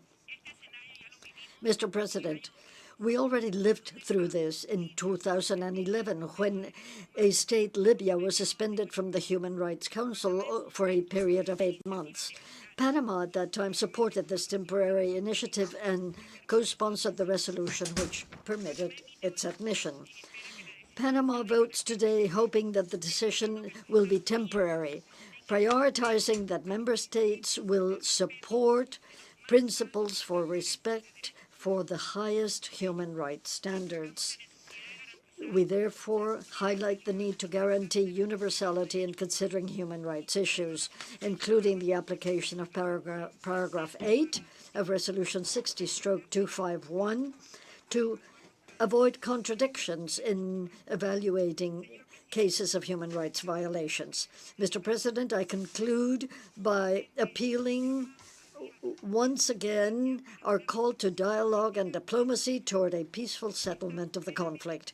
We are fully convinced that it will be through dialogue and understanding that this devastating conflict will end, and we will return to the path of peace and solidarity. Thank you. I thank the distinguished representative of Panama. I now give the floor to the distinguished representative of Thailand. Mr. President, Thailand voted to abstain on the resolution because of the overriding importance that we attach to a transparent, impartial, and inclusive approach in the multilateral regime. A decision to suspend the membership of a member state in any United Nations body cannot be taken lightly. The process must be done through careful consultations based on principles, verified facts, and taking into account constructive opinions as well as foreseeable consequences. We express our deepest condolences to the people of Ukraine and the bereaved families who lost their loved ones from the ongoing war in Ukraine. We are deeply concerned with the escalation of conflicts and humanitarian crises in Ukraine, while believing that prompt action must be taken in response to all alleged human rights atrocities against civilians, including in Bucha. We are of the view that any action taken should be impartial, transparent, and comprehensive. To objectively consider the situations, it would require well-rounded established facts and additional concrete evidence proven by reliable sources, including those presented to international courts. We thus support the United Nations Secretary General's call for an independent investigation to ensure accountability and hope that the Independent International Commission of Inquiry established by the Human Rights Council would be able to commence its work soonest to investigate the serious allegations in an impartial, transparent, and comprehensive manner. We strongly urge all parties to fully comply with international humanitarian law and international human rights law, and to protect civilians and civilian objects, as well as ensure unhindered provision of humanitarian assistance without discrimination. Another life lost is another life too many. On our part, Thailand continues to provide humanitarian assistance to support those suffering from the conflict in Ukraine, in line with the HRC's principles of non-selectivity and constructive dialogue. We reiterate our strong support of the continuation of political dialogues as the only way to end a humanitarian crisis is to end the dispute. Thus, Thailand once again calls for utmost efforts by all parties and the international community to cease and desist the aggravation of fighting and continue our maximum endeavor on ending the conflict. Thailand reiterates our call for a continuation of political dialogues between the concerned parties to find peaceful and sustainable solutions. Thank you, Mr. President. I thank the distinguished representative of Thailand. I now give the floor to the distinguished representative of Vietnam. Mr. President, Vietnam has maintained a principled and steadfast position in support of resolving conflicts by peaceful means and with respect for the United Nations Charter, international law, including the principles of sovereign equality, respect for independence and territorial integrity of states, and refrainment from the threat or use of force. We have followed closely with great concerns over the situation in Ukraine, with severe consequences for the people. It is with extreme concern that we learn of recent reports of great loss of life among innocent civilians. Vietnam opposes and condemns all forms of attacks against civilians in violation of international law, international humanitarian law, and international human rights law. Recent information in this regard should be examined based on objective and transparent verification with the cooperation of parties concerned. We have time and again reiterated that it is imperative to immediately cease the use of force to avoid further civilian casualties and losses, as well as damages to civilian infrastructure. The ongoing conflict in Ukraine, if not resolved peacefully and expeditiously, will continue to affect the entire world, given the spillover effects now seen across regions.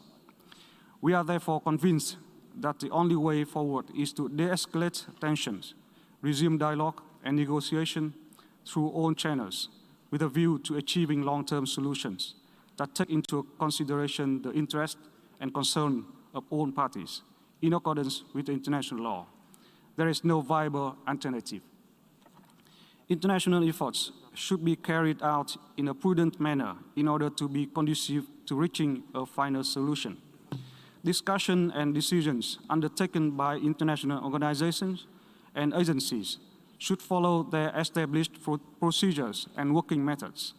In this vein, we have the view that the deliberation and decisions taken by the General Assembly should be based on impartial information, broad consultations with member states, dialogue and negotiations among related parties is the most feasible way forward to a peaceful, comprehensive solution. It is our hope that the United Nations and member states will work together toward this end. I thank you. I thank the distinguished representative of Vietnam. I now give the floor to the distinguished representative of Cambodia. Thank you, Mr. President. I'm taking the floor to explain our vote on the draft resolution on the suspension of the rights of membership of the Russian Federation in the Human Rights Council after the vote. The spectrum of isolation of a member state through the suspension of its right in a UN body will not help resolve the conflict, but only trigger and intensify the situation. After a fragile time for world peace, security, and stability, the engagement among the member states in all relevant UN bodies, including Human Rights Council, is very important.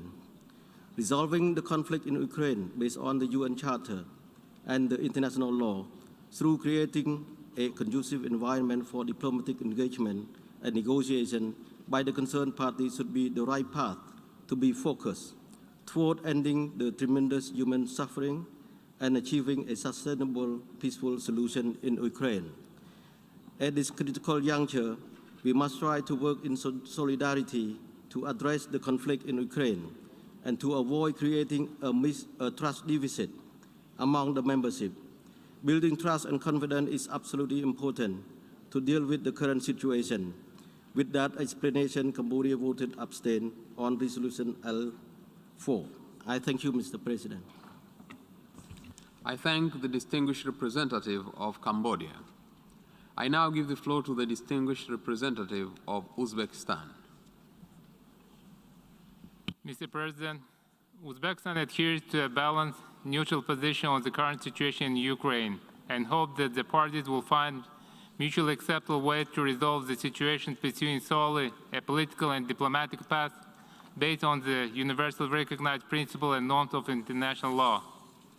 At the same time, the delegation of Uzbekistan voted against the resolution on suspension of the rights of membership of the Russian Federation in the Human Rights Council, given our strong convictions that any decision under OP8 of the GA Resolution 60/251 authorizing General Assembly by 2/3 majority of the members present and voting suspend the right of membership in the Council of a member of the Council that commits gross and systematic violation of human rights should be based on the outcome of thorough investigation of the alleged violation. I thank you, Mr. President. I thank the distinguished representative of Uzbekistan. I now give the floor to the distinguished representative of Malaysia.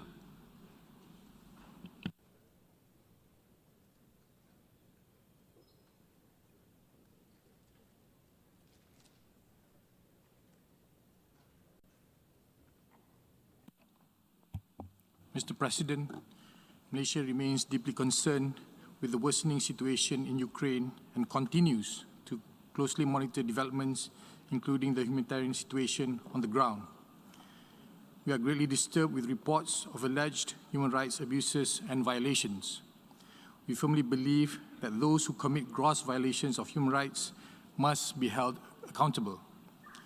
We also firmly believe that it is imperative that such atrocities be verified in an impartial, transparent, and credible manner. In this regard, we support the call by the Secretary General to immediately commence independent investigations to guarantee effective accountability. Thus, Malaysia is of the view that a critical decision, such as the suspension of a member of the Human Rights Council, must not be made in haste and should not prejudge the outcome of such investigations. A decision of such an important matter must be accorded the same equal treatment and due processes as in the past, in the full spirit and letter of the Resolution 60/251. Taking into account all the aforementioned considerations, Malaysia has decided to abstain on the resolution presented today. Mr. President, Malaysia strongly urges all concerned parties to immediately take steps to de-escalate, continue to progress towards dialogue and negotiations to prevent further loss of lives and devastation.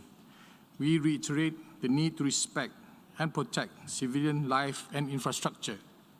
We also reiterate the call on all parties to fully comply with their obligations under international humanitarian law and international human rights law. I thank you, Mr. President. I thank the distinguished representative of Malaysia. I now give the floor to the distinguished representative of Singapore. Mr. President, Singapore abstained on the resolution that has just been adopted. Singapore condemns in the strongest possible terms the Russian Federation's invasion of Ukraine and continuing attacks on Ukrainian cities, civilians, and civilian infrastructure.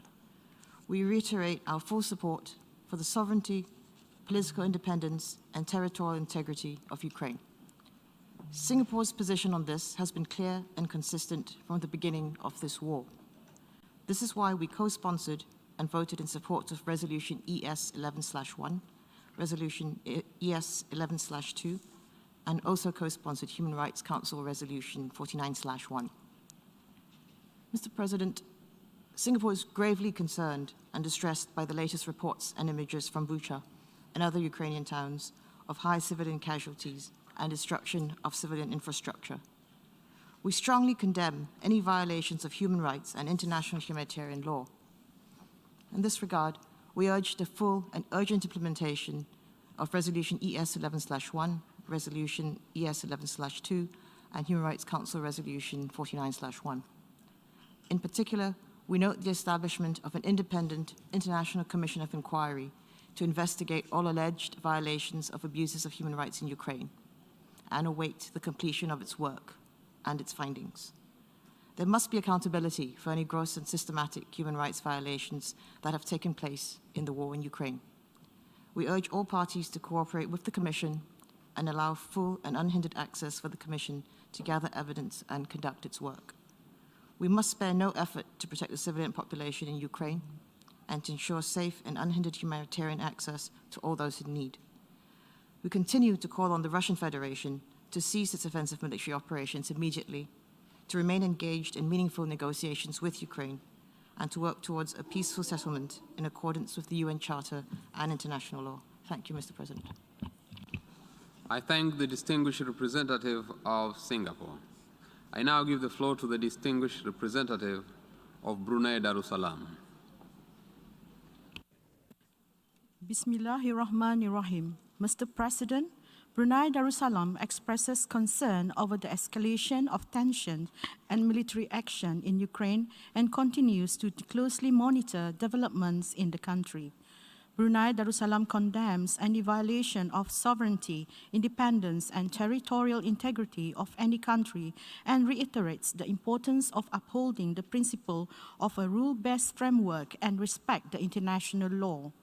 Brunei Darussalam strongly believes that constructive dialogue and engagement among all parties concerned is essential to seek a peaceful solution.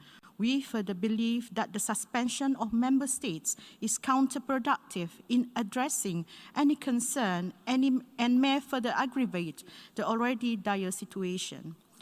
Brunei Darussalam reiterates the importance of diplomacy and further calls on all parties directly involved to de-escalate tension and settle all differences by peaceful means without resorting to the threat or use of force in accordance with the UN Charter and international law in the interest of maintaining international peace and stability. I thank you, Mr. President. I thank the distinguished representative of Brunei Darussalam. I now give the floor to the distinguished representative of Kuwait.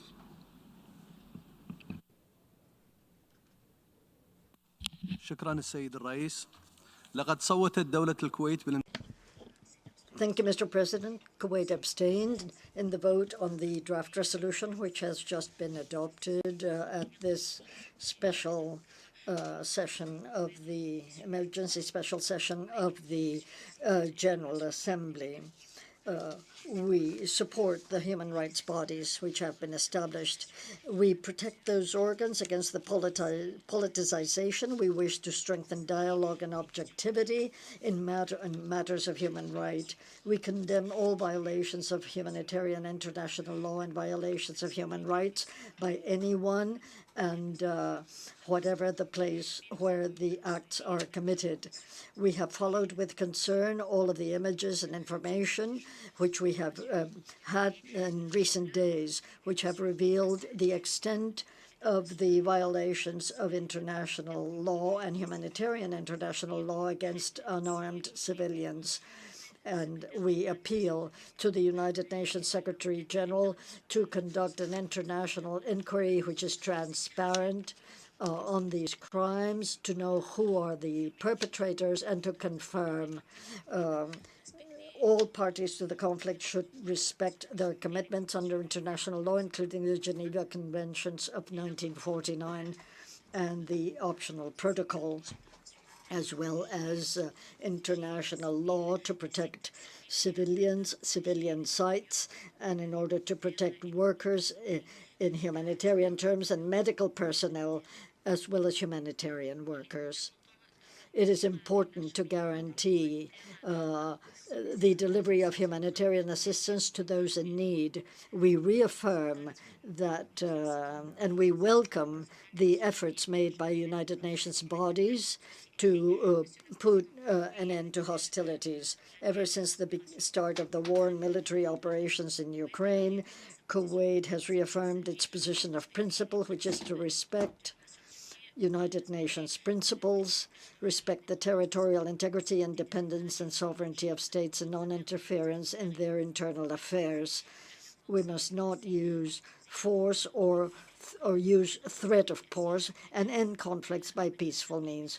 We renew our appeal to end hostilities and to undertake negotiations between the parties in question in order to reach a peaceful solution to spare the world and the region from any serious repercussions. Thank you. The distinguished representative of Kuwait.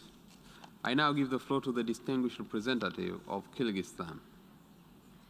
Mr. President, according to paragraph 8 of the UN General Assembly Resolution 60/251, Human Rights Council, the General Assembly may suspend the rights of membership in the Human Rights Council of a member of the Council that commits gross and systematic violations of human rights.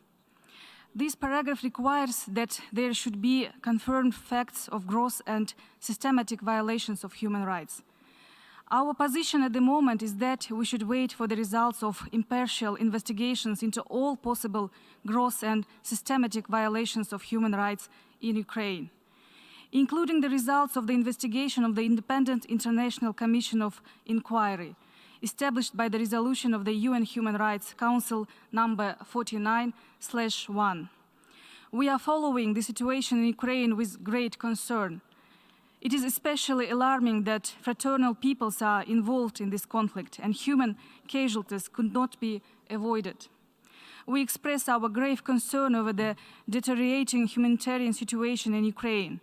In this regard, it is important to ensure the full protection of civilians, primarily women and children, as well as medical and humanitarian personnel.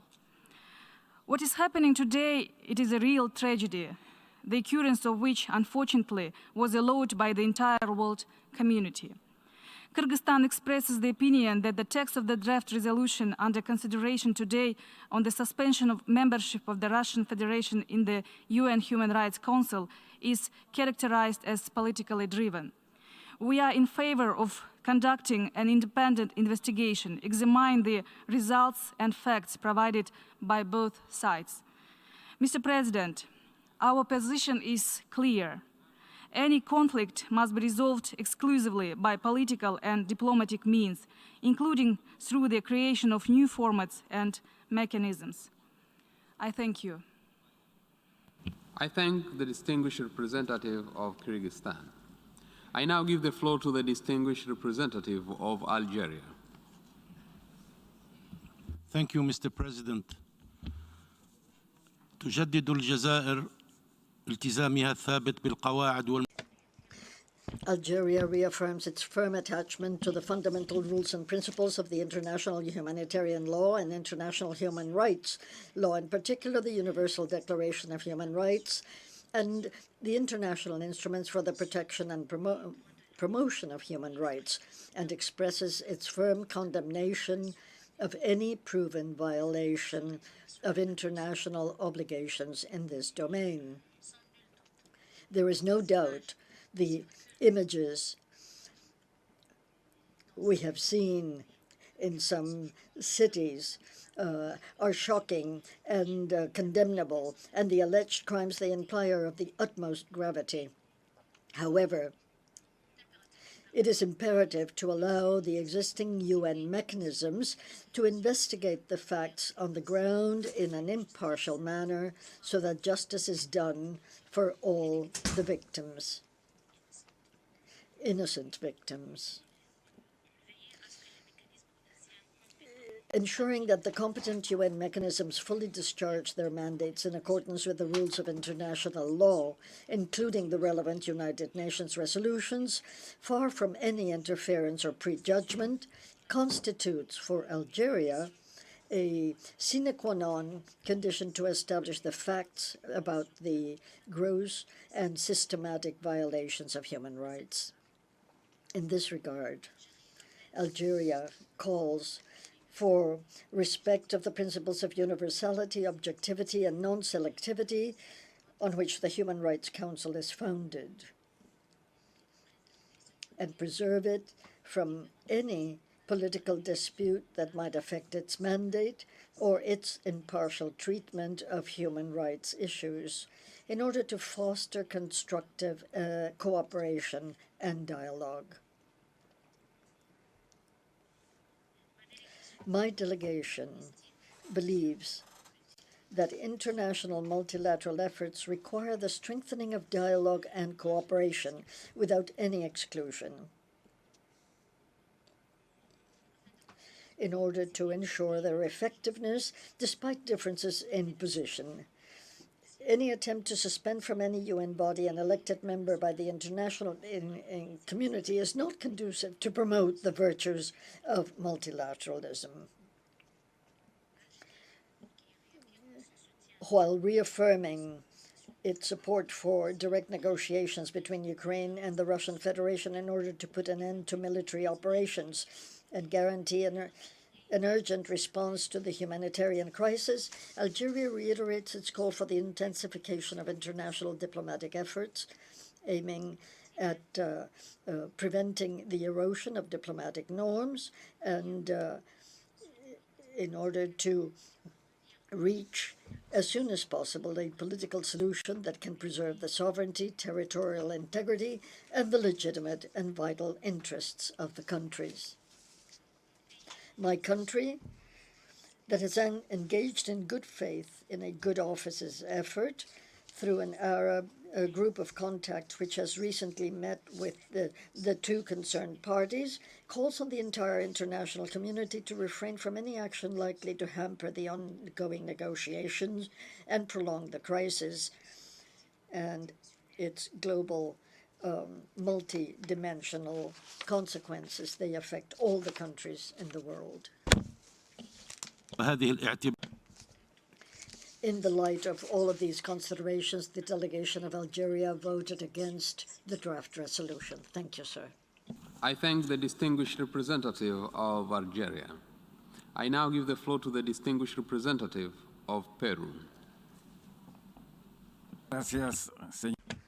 Thank you, Mr. President. Peru voted for draft resolution A/ES 11/L4, thinking of the victims and with the understanding that the decision that has been adopted is based on the general powers of the General Assembly as contained in Article 10 of the Charter and specifically in Article 8 of Resolution 60/251 of the Assembly, which allows it, with a two-thirds majority, to suspend the rights of membership of a member state in the Human Rights Council when it has incurred in gross and systematic violations of human rights. The act of aggression and the use of force against the sovereignty and the territorial integrity of a state is in and of itself a pattern of violation of the human rights of the affected population. The government of Peru believes that this procedure, applied for the second time in the history of the Human Rights Council, should be exercised without any manner of selectivity or discrimination of any kind. Suspension in the future should be invoked in any situation similar to the present case, where acts of the use of force, violation of the territorial integrity of another state, and violations of human rights concur.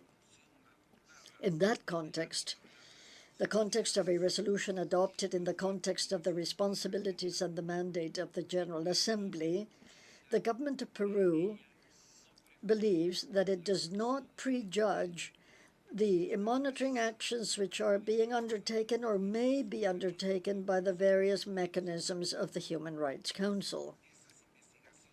Those inquiries must take place without any type of political preconceptions, with independence, neutrality, and with a sole focus on the rights of victims, their protection, and the fight against impunity.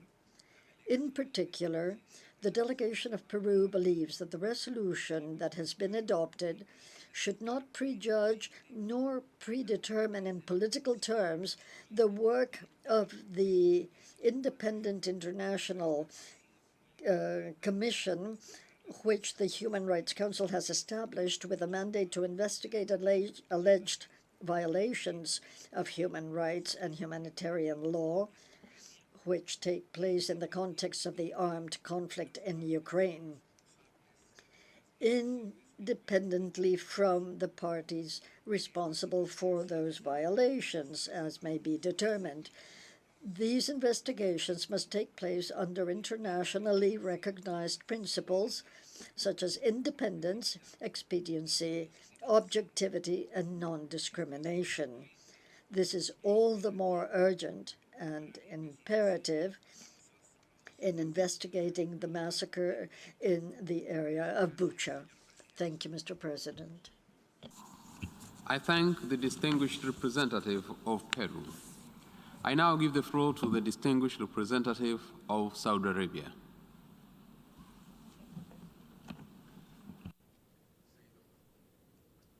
Please. Thank you, Mr. President. Saudi Arabia abstained on the draft resolution entitled Suspension of the Membership Rights of Russia in the Human Rights Council. This measure, in our view, constitutes a serious precedent that threatens multilateral work and runs counter to the principles of international law and adversely affects the conduct of international organizations. We follow with grave concern the deterioration of the situation in the Ukraine, particularly in humanitarian terms. We condemn all violations of international humanitarian law in all forms and wherever they occur. We believe in the importance of protecting civilians and civilian sites in conflict areas. However, we believe that moving to suspend the membership of Russia in the Human Rights Council is an escalatory step that aggravates a situation that is already tense, and it is not only a form of politicization of the work of the Council, but it also carries a unilateral nature that gives certain more rights than others. Mr. President, my country stresses the right of all states elected to the membership of the Human Rights Council to exercise their full rights in accordance with General Assembly Resolution 60/251 entitled Human Rights Council, which stressed that there should be no selectivity, double standards, or politicization in dealing with human rights issues. Mr. President, our abstention today is based on our strong belief that aggravating a situation will adversely affect the dialogue ongoing between the parties with a view to reaching a peaceful settlement that spares the region and the world further adverse effects in political, economic, or humanitarian terms. Thank you. Representative of Saudi Arabia. I now give the floor to the distinguished representative of the United Arab Emirates. Thank you. Thank you, Mr. President. The United Arab Emirates reiterates again our forceful condemnation of all violations of international humanitarian law committed in Ukraine. Civilians are bearing the brunt of this conflict, and this must end, and they must be spared, and parties must comply with their obligations under international law. Determining the facts on the ground is important for justice to be rendered to victims, but also in the longer term to allow communities to heal, to reconcile, and to build sustainable peace. As a member of the Human Rights Council, we voted in favor of Resolution 49/1, urgently establishing an international independent commission of inquiry to investigate all alleged violations and abuses of human rights and violations of international humanitarian law in Ukraine. The members of the commission were appointed on the 30th of March, and their investigations have only just begun. Due process demands that investigative mechanisms be able to conclude their work. Today, we decided to abstain on this resolution because we need to ensure that any decision we take in this General Assembly is based on due process in line with Resolution 60/251. The United Nations is based on the premise of dialogue and constructive engagement with each other, and even with those who hold opposing views to us. The organizations that make up our international system were not established to be a club for the like-minded. We need to preserve spaces in the multilateral arena to talk to each other and not just at each other. And that idea is in the foundational DNA of this organization. Our collective strength lies in our inclusivity. So now is the time to double down on diplomatic outreach in order to reach an immediate cessation of hostilities throughout Ukraine. And we support the ongoing negotiations between Ukraine and Russia and offer our full support to all mediation efforts. Now it is time to find a way through this conflict towards peace. Thank you, Mr. President. I thank the distinguished representative of the United Arab Emirates. I now give the floor to the distinguished representative of Kiribati.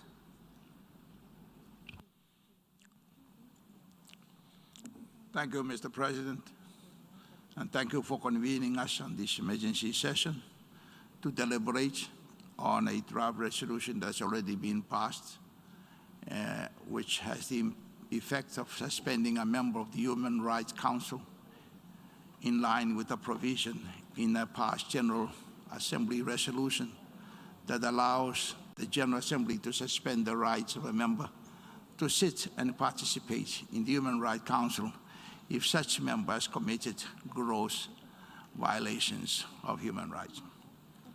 Having listened intently to the reasoning advanced from the two sides of this issue, Kiribati decided to vote in support of the resolution on the following grounds. First, the images of hundreds or thousands of human beings killed, of innocent human beings killed in Ukraine during the course of the past 42 days is a heart and soul-breaking nightmare for all normal, conscientious, and peace-loving human beings. And we do join all peace-loving people of the world in their prayers and calls for a speedy ending to the conflict through friendly and diplomatic dialogue between the parties.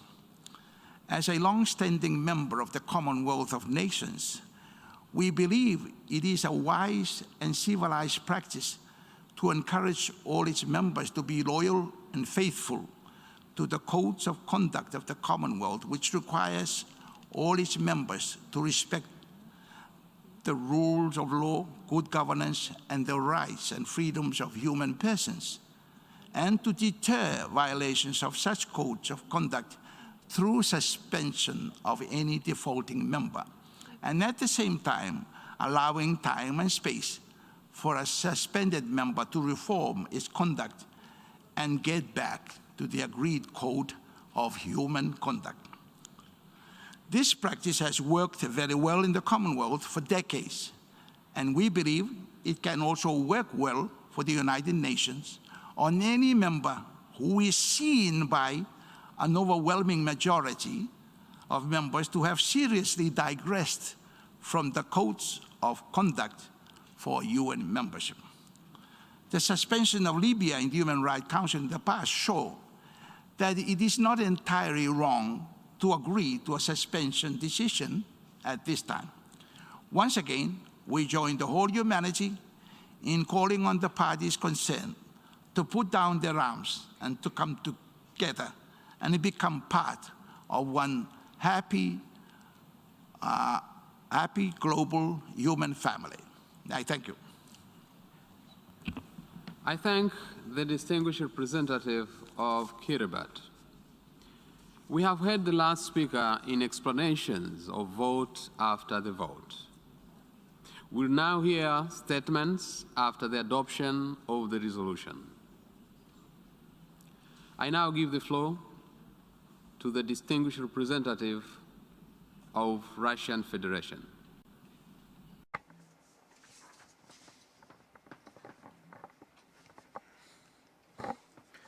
Thank you, Mr. President. Russian Federation considers the resolution adopted by the General Assembly on the suspension of the membership of the Russian Federation in the Human Rights Council as an illegitimate and politically motivated step with the aim of demonstratively punishing a sovereign member state of the UN conducting an independent domestic and foreign policy. I am authorized to make the following statement. The Russian Federation made a decision about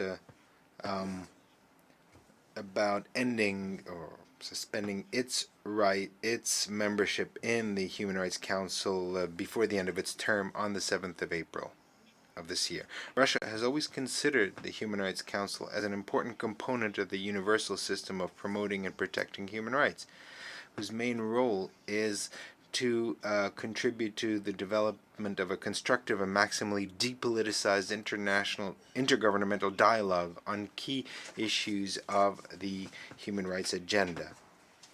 Unfortunately, in today's conditions, the Council is in fact monopolized by one group of states who use it for their short-term aims. those who have claimed that they are the standard in the human rights field.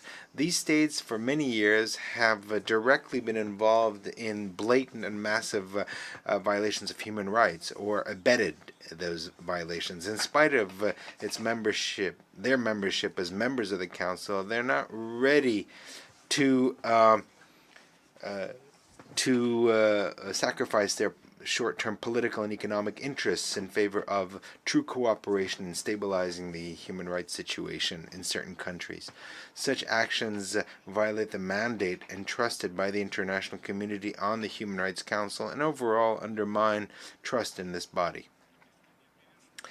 The sincere commitment of Russia to promoting and protecting of human rights does not make it possible for us to remain a member of an international mechanism which has become an enabler of the will of the above-mentioned group of countries, which, in order to push through their aims and achieve the necessary amount of votes in adopting this decision, have resorted to open blackmail of sovereign states. The decision our decision to stop our membership in the Human Rights Council before the end of our term does not mean that we are not going to continue fulfilling our international obligations in the human rights field. The Russian Federation will continue to make its significant contribution in strengthening constructive dialogue on human rights and involving all interested sides in the process of collective development and adoption of decisions that meet the interests of all groups of states. Thank you.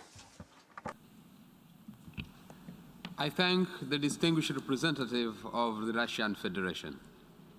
I now give the floor to the distinguished representative of the European Union.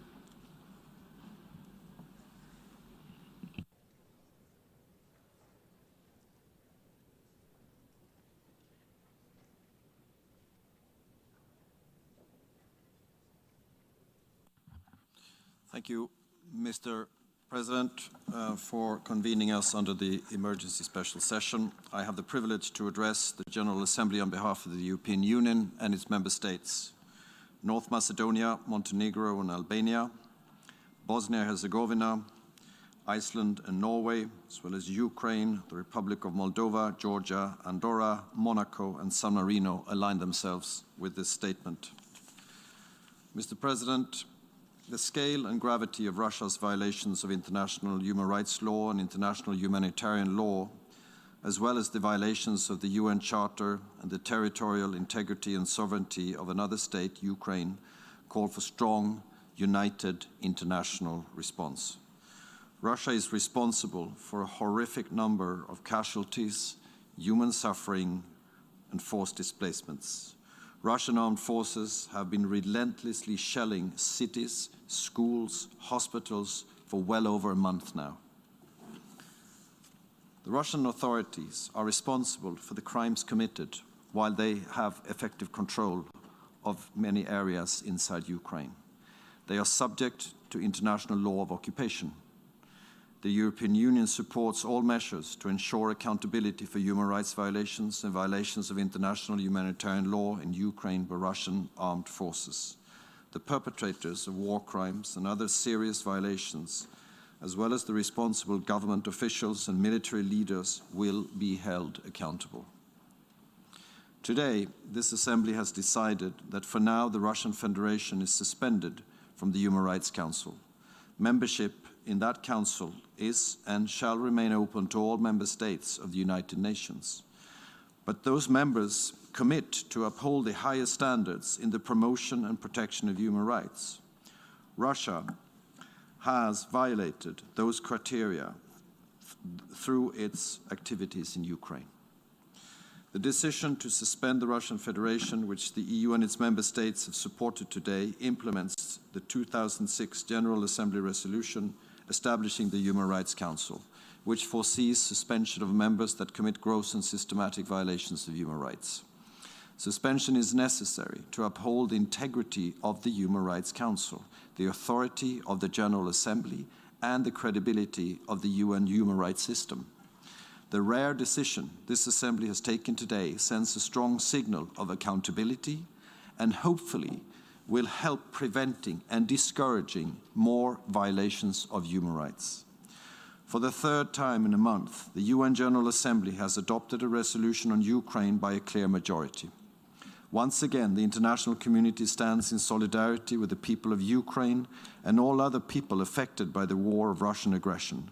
Once again, the international community strongly calls on Russia to cease the destruction of innocent lives across Ukraine and immediately and unconditionally withdraw all its troops. While the Security Council remains unable to take action because of the Russian veto, the General Assembly has demonstrated the strength of international support towards addressing the Russian aggression against Ukraine. Thank you very much, Mr. President. I thank the distinguished representative of European Union. I now give the floor to the distinguished representative of the Netherlands on behalf of Benelux countries. President, I deliver this statement on behalf of the Benelux countries, Belgium, Luxembourg, and my own country, the Netherlands. The Benelux countries align themselves with the statement just made by the European Union. Mr. President, the Benelux countries remain unwavering in their support for Ukraine's independence, sovereignty, territorial integrity within its internationally recognized borders, and its democratic freedom. We condemn in the strongest terms the unprovoked war of aggression by the Russian Federation against Ukraine. Mr. President, it is the third time that we meet in this emergency special session in just over a month. Today, like before, the exceptional circumstances caused by the war in Ukraine leave us no other choice. We meet because we are horrified by the reports of atrocities committed by the Russian armed forces in Ukraine, by the images from places like Bucha, Starye-Bikiv, Mariupol, and Hostomel that show a complete disregard for human rights and the lives of civilians, and by the personal testimonies of rape and sexual violence that are emerging. Clearly, these actions are unacceptable for any UN member state, but even more so for a member of the Human Rights Council. It is therefore important that the General Assembly has just voted to take the exceptional step to suspend the membership of the Russian Federation of the Human Rights Council. It is important because membership of the Council comes with responsibilities and duties.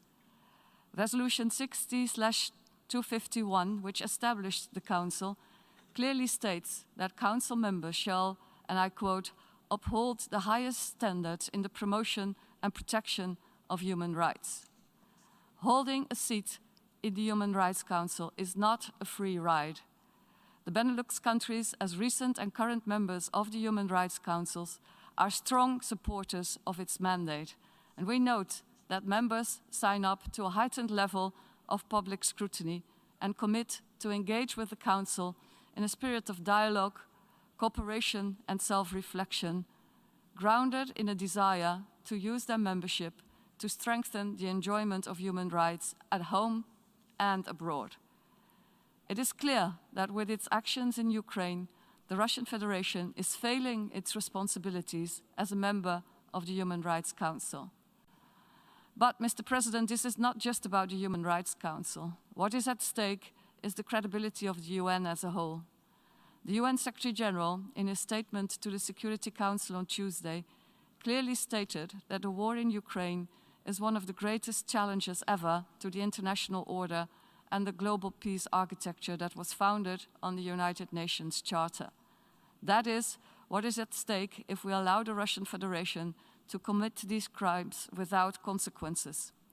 In its resolution on March the 2nd, the General Assembly called upon the Russian Federation to abide by the principles set forth in the Charter.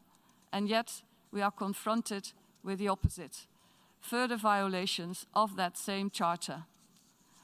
Mr. President, my final point is on accountability. I am repeating the call by the UN Secretary General and the High Commissioner for Human Rights that all efforts be made to ensure an independent and effective investigation into what happened in Bucha and other places.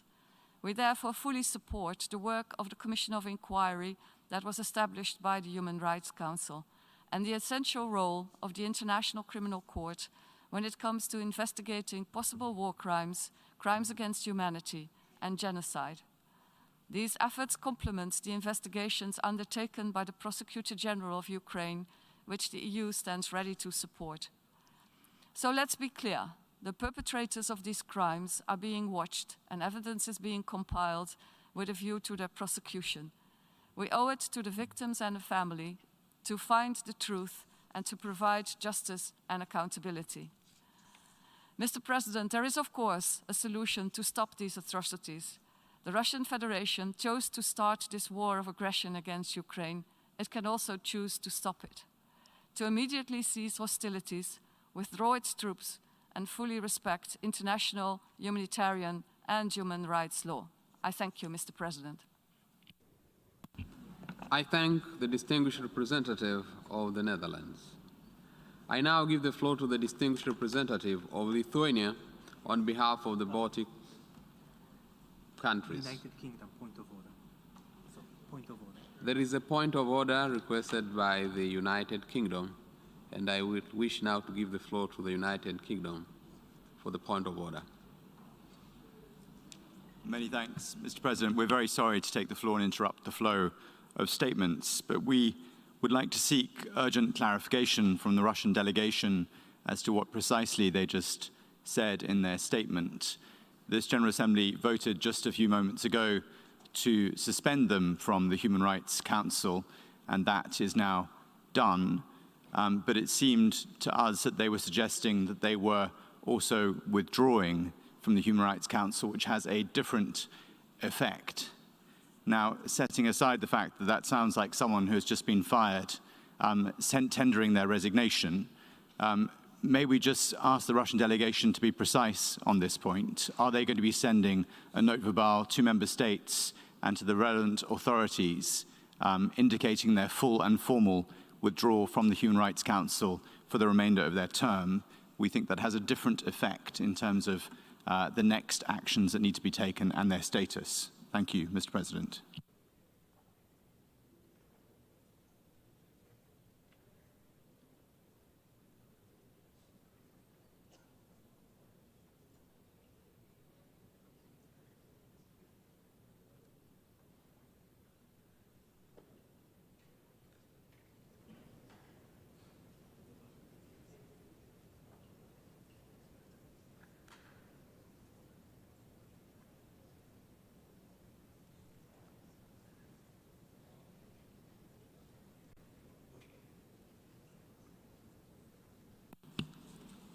I will now give the floor to the Russian Federation if they so wish to clarify.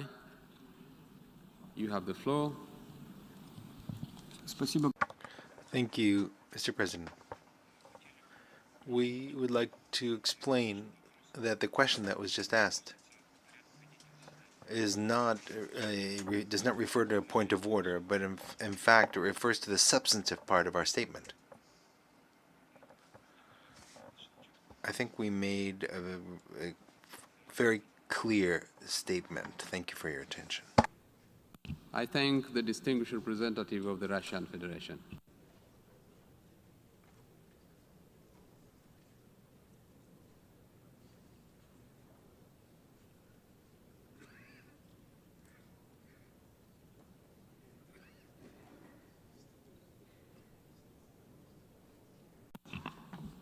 I note that France is asking the floor for the point of order, and I give the floor to the distinguished representative of France. Merci, Monsieur le Président. Thank you, Mr. President. My intervention is not related to the point of order. Maybe interpreters can clarify. I think there might be some divergences between the French and English versions, because we were also wondering exactly what was the statement of the Russian Federation. Thank you. I thank the distinguished representative of France for the statement. We have heard the last speaker in the statement after adoption of this, for this meeting. We shall hear the remaining speakers this afternoon at 3 p.m. in this hall. The meeting is adjourned.